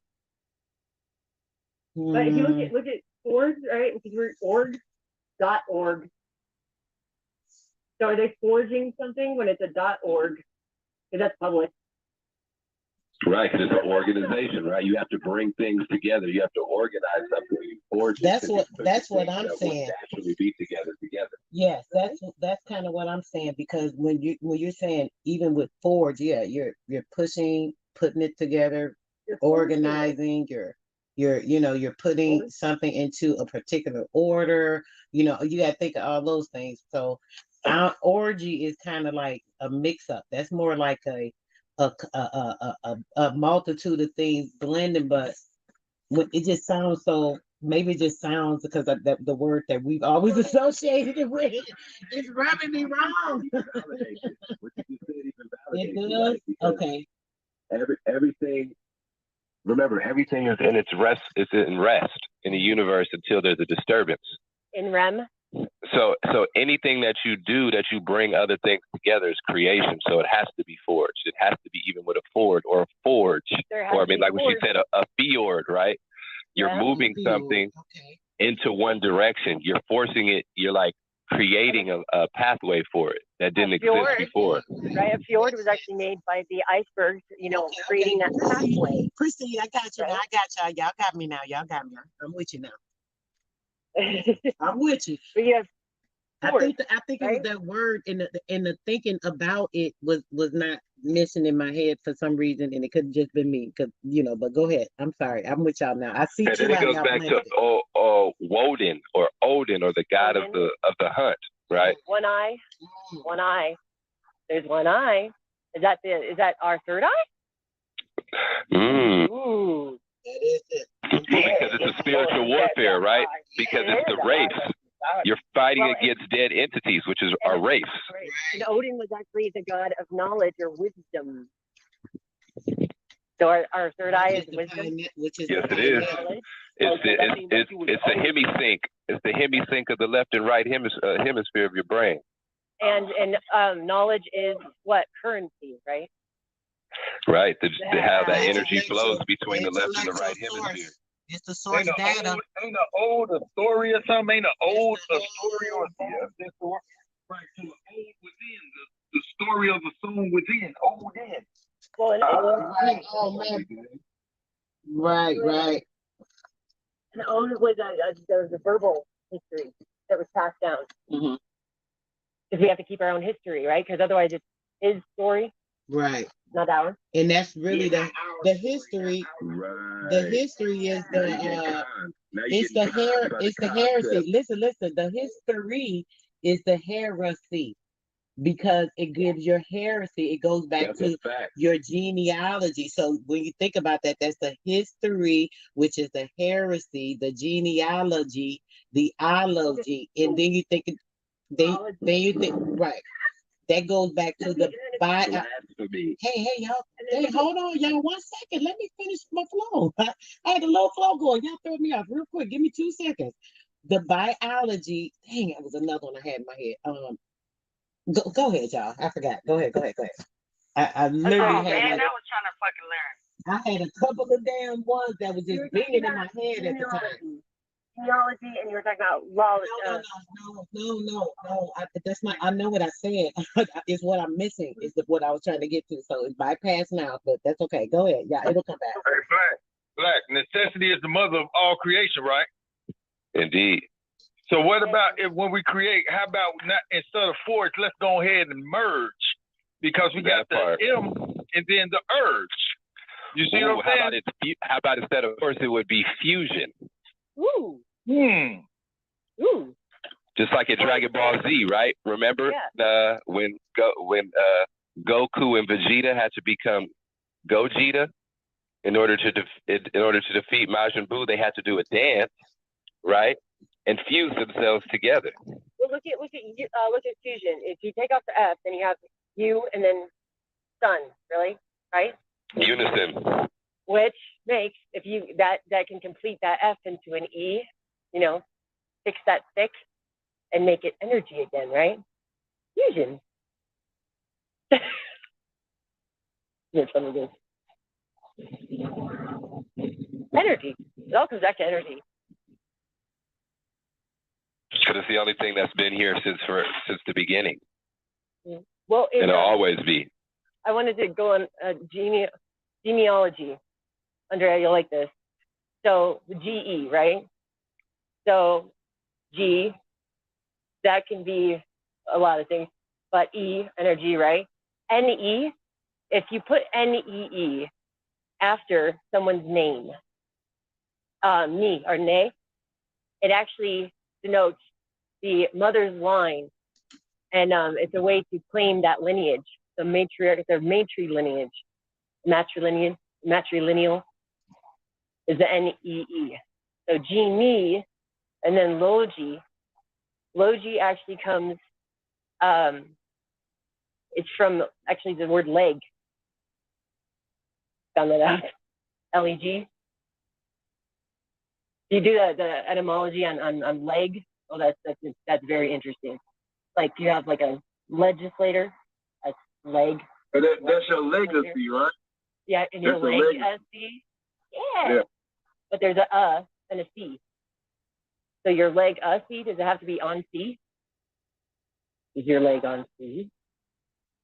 Right, because your legacy will be attached to whatever you do in commerce and you acquire. So whatever you acquire while you're in the water is your legacy. And that's electricity, right? Electric, right? Electric. It's electric. It's electric. Instead of an acting makes electricity, right? Acquire. Arc. Ooh, yes. Well, why do you think they created the archangels to give you the thought barrier or the thought barrier to keep you from thinking past Christianity? Host, right? That's why they tell you it's a. That's why they tell you it's. They tell you it's a. That's why they tell you it's a firmament. Putting it in your head, the firm in your ment. Putting it in your mental. The spaceship that came down, right? When they talk about the archons coming down. That part. They placed the firmament over your brain. That's what it was. Get this. You have to mint your coins, right? You have to mint crypto. Mint. Yeah. Why do you have to always mint it?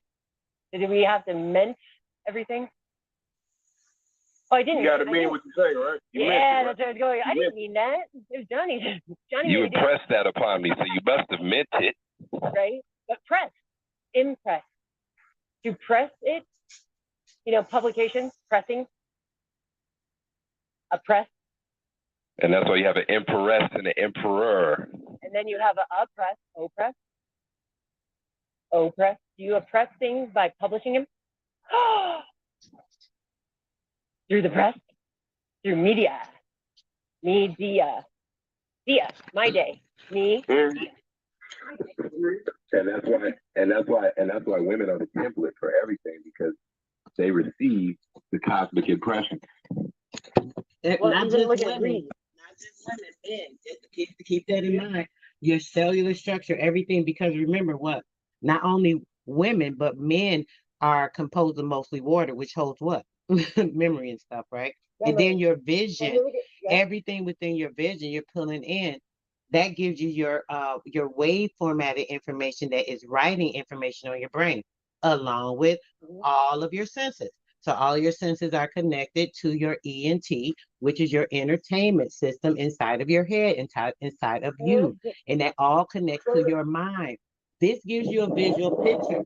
So now when your wave format is correct, when your wave format is writing the information on your brain, because it's pulling everything in, you're deciphering it and you're putting out a picture. So this gives you your false reality, because most of the things we're pulling in is fake information. False information, somebody telling you some type of lie. You're looking at these tail light vision. You're hearing the information through the radio. You're pulling everything in. So all of this stuff is coming in, and it is actually pressing down like a record, like a really a record, and it's going into your binary. The record is a publication, right? It's going into your binary coding system. So now your binary coding system is regulating this into your cellular structure, and it's writing the information on your brain, making it all a part of you. So now you have that whole full picture of everything that is not real, because mostly everything you've been fed is lies.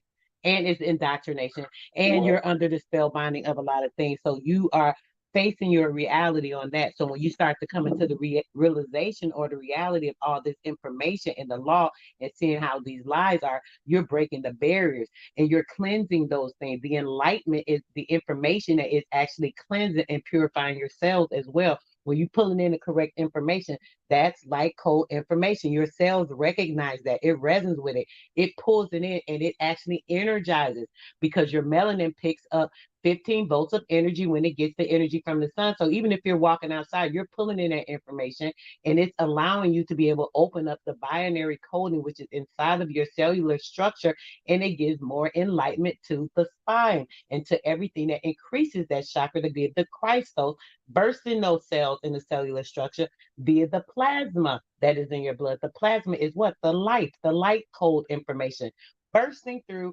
There's your pineal gland. It gives you the aura. Now you have the protection around you of enlightenment and that glow and everything that gives you the Taurus field of protection. That's what they made that show, the Star Wars, after. Actually talking about you, believe it or not. But yeah, I'll land right there. Well, yeah, I mean, everybody has the download. It's like you know how you have a computer, and computers could be on read only, or it could be in read and write mode, right? What she's talking about is how everybody's getting the download. But if your computer operating system isn't set up to also be able to create with the information that you're receiving, then now all you have is just a bunch of corruption because there's no compartmentalization taking place with all the information. So all the information that's stuck in your subconscious, it's doing you no use because you can't even access it because you're stuck on read only. So now you can just see stuff, but you can't even participate.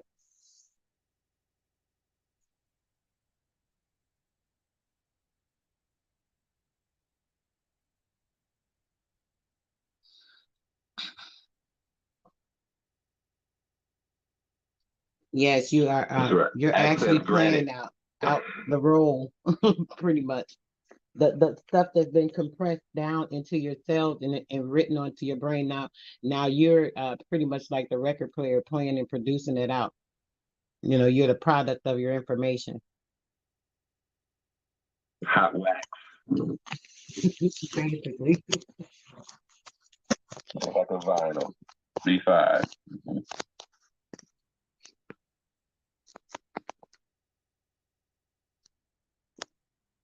Absolutely. Yeah, it's all the same systems, just like Braille, right? Braille work the same. We've been getting into too much law. We at 3 hours. I'm going to end this now. If you want to, please grab the link and go right ahead and join us on Clubhouse because we are continuing our conversation over here. I'll drop it again for you guys. Until next time, peace, love, and bliss to all who did tune in. And anybody that may tune in now, feel free to join us on Clubhouse. All right, peace.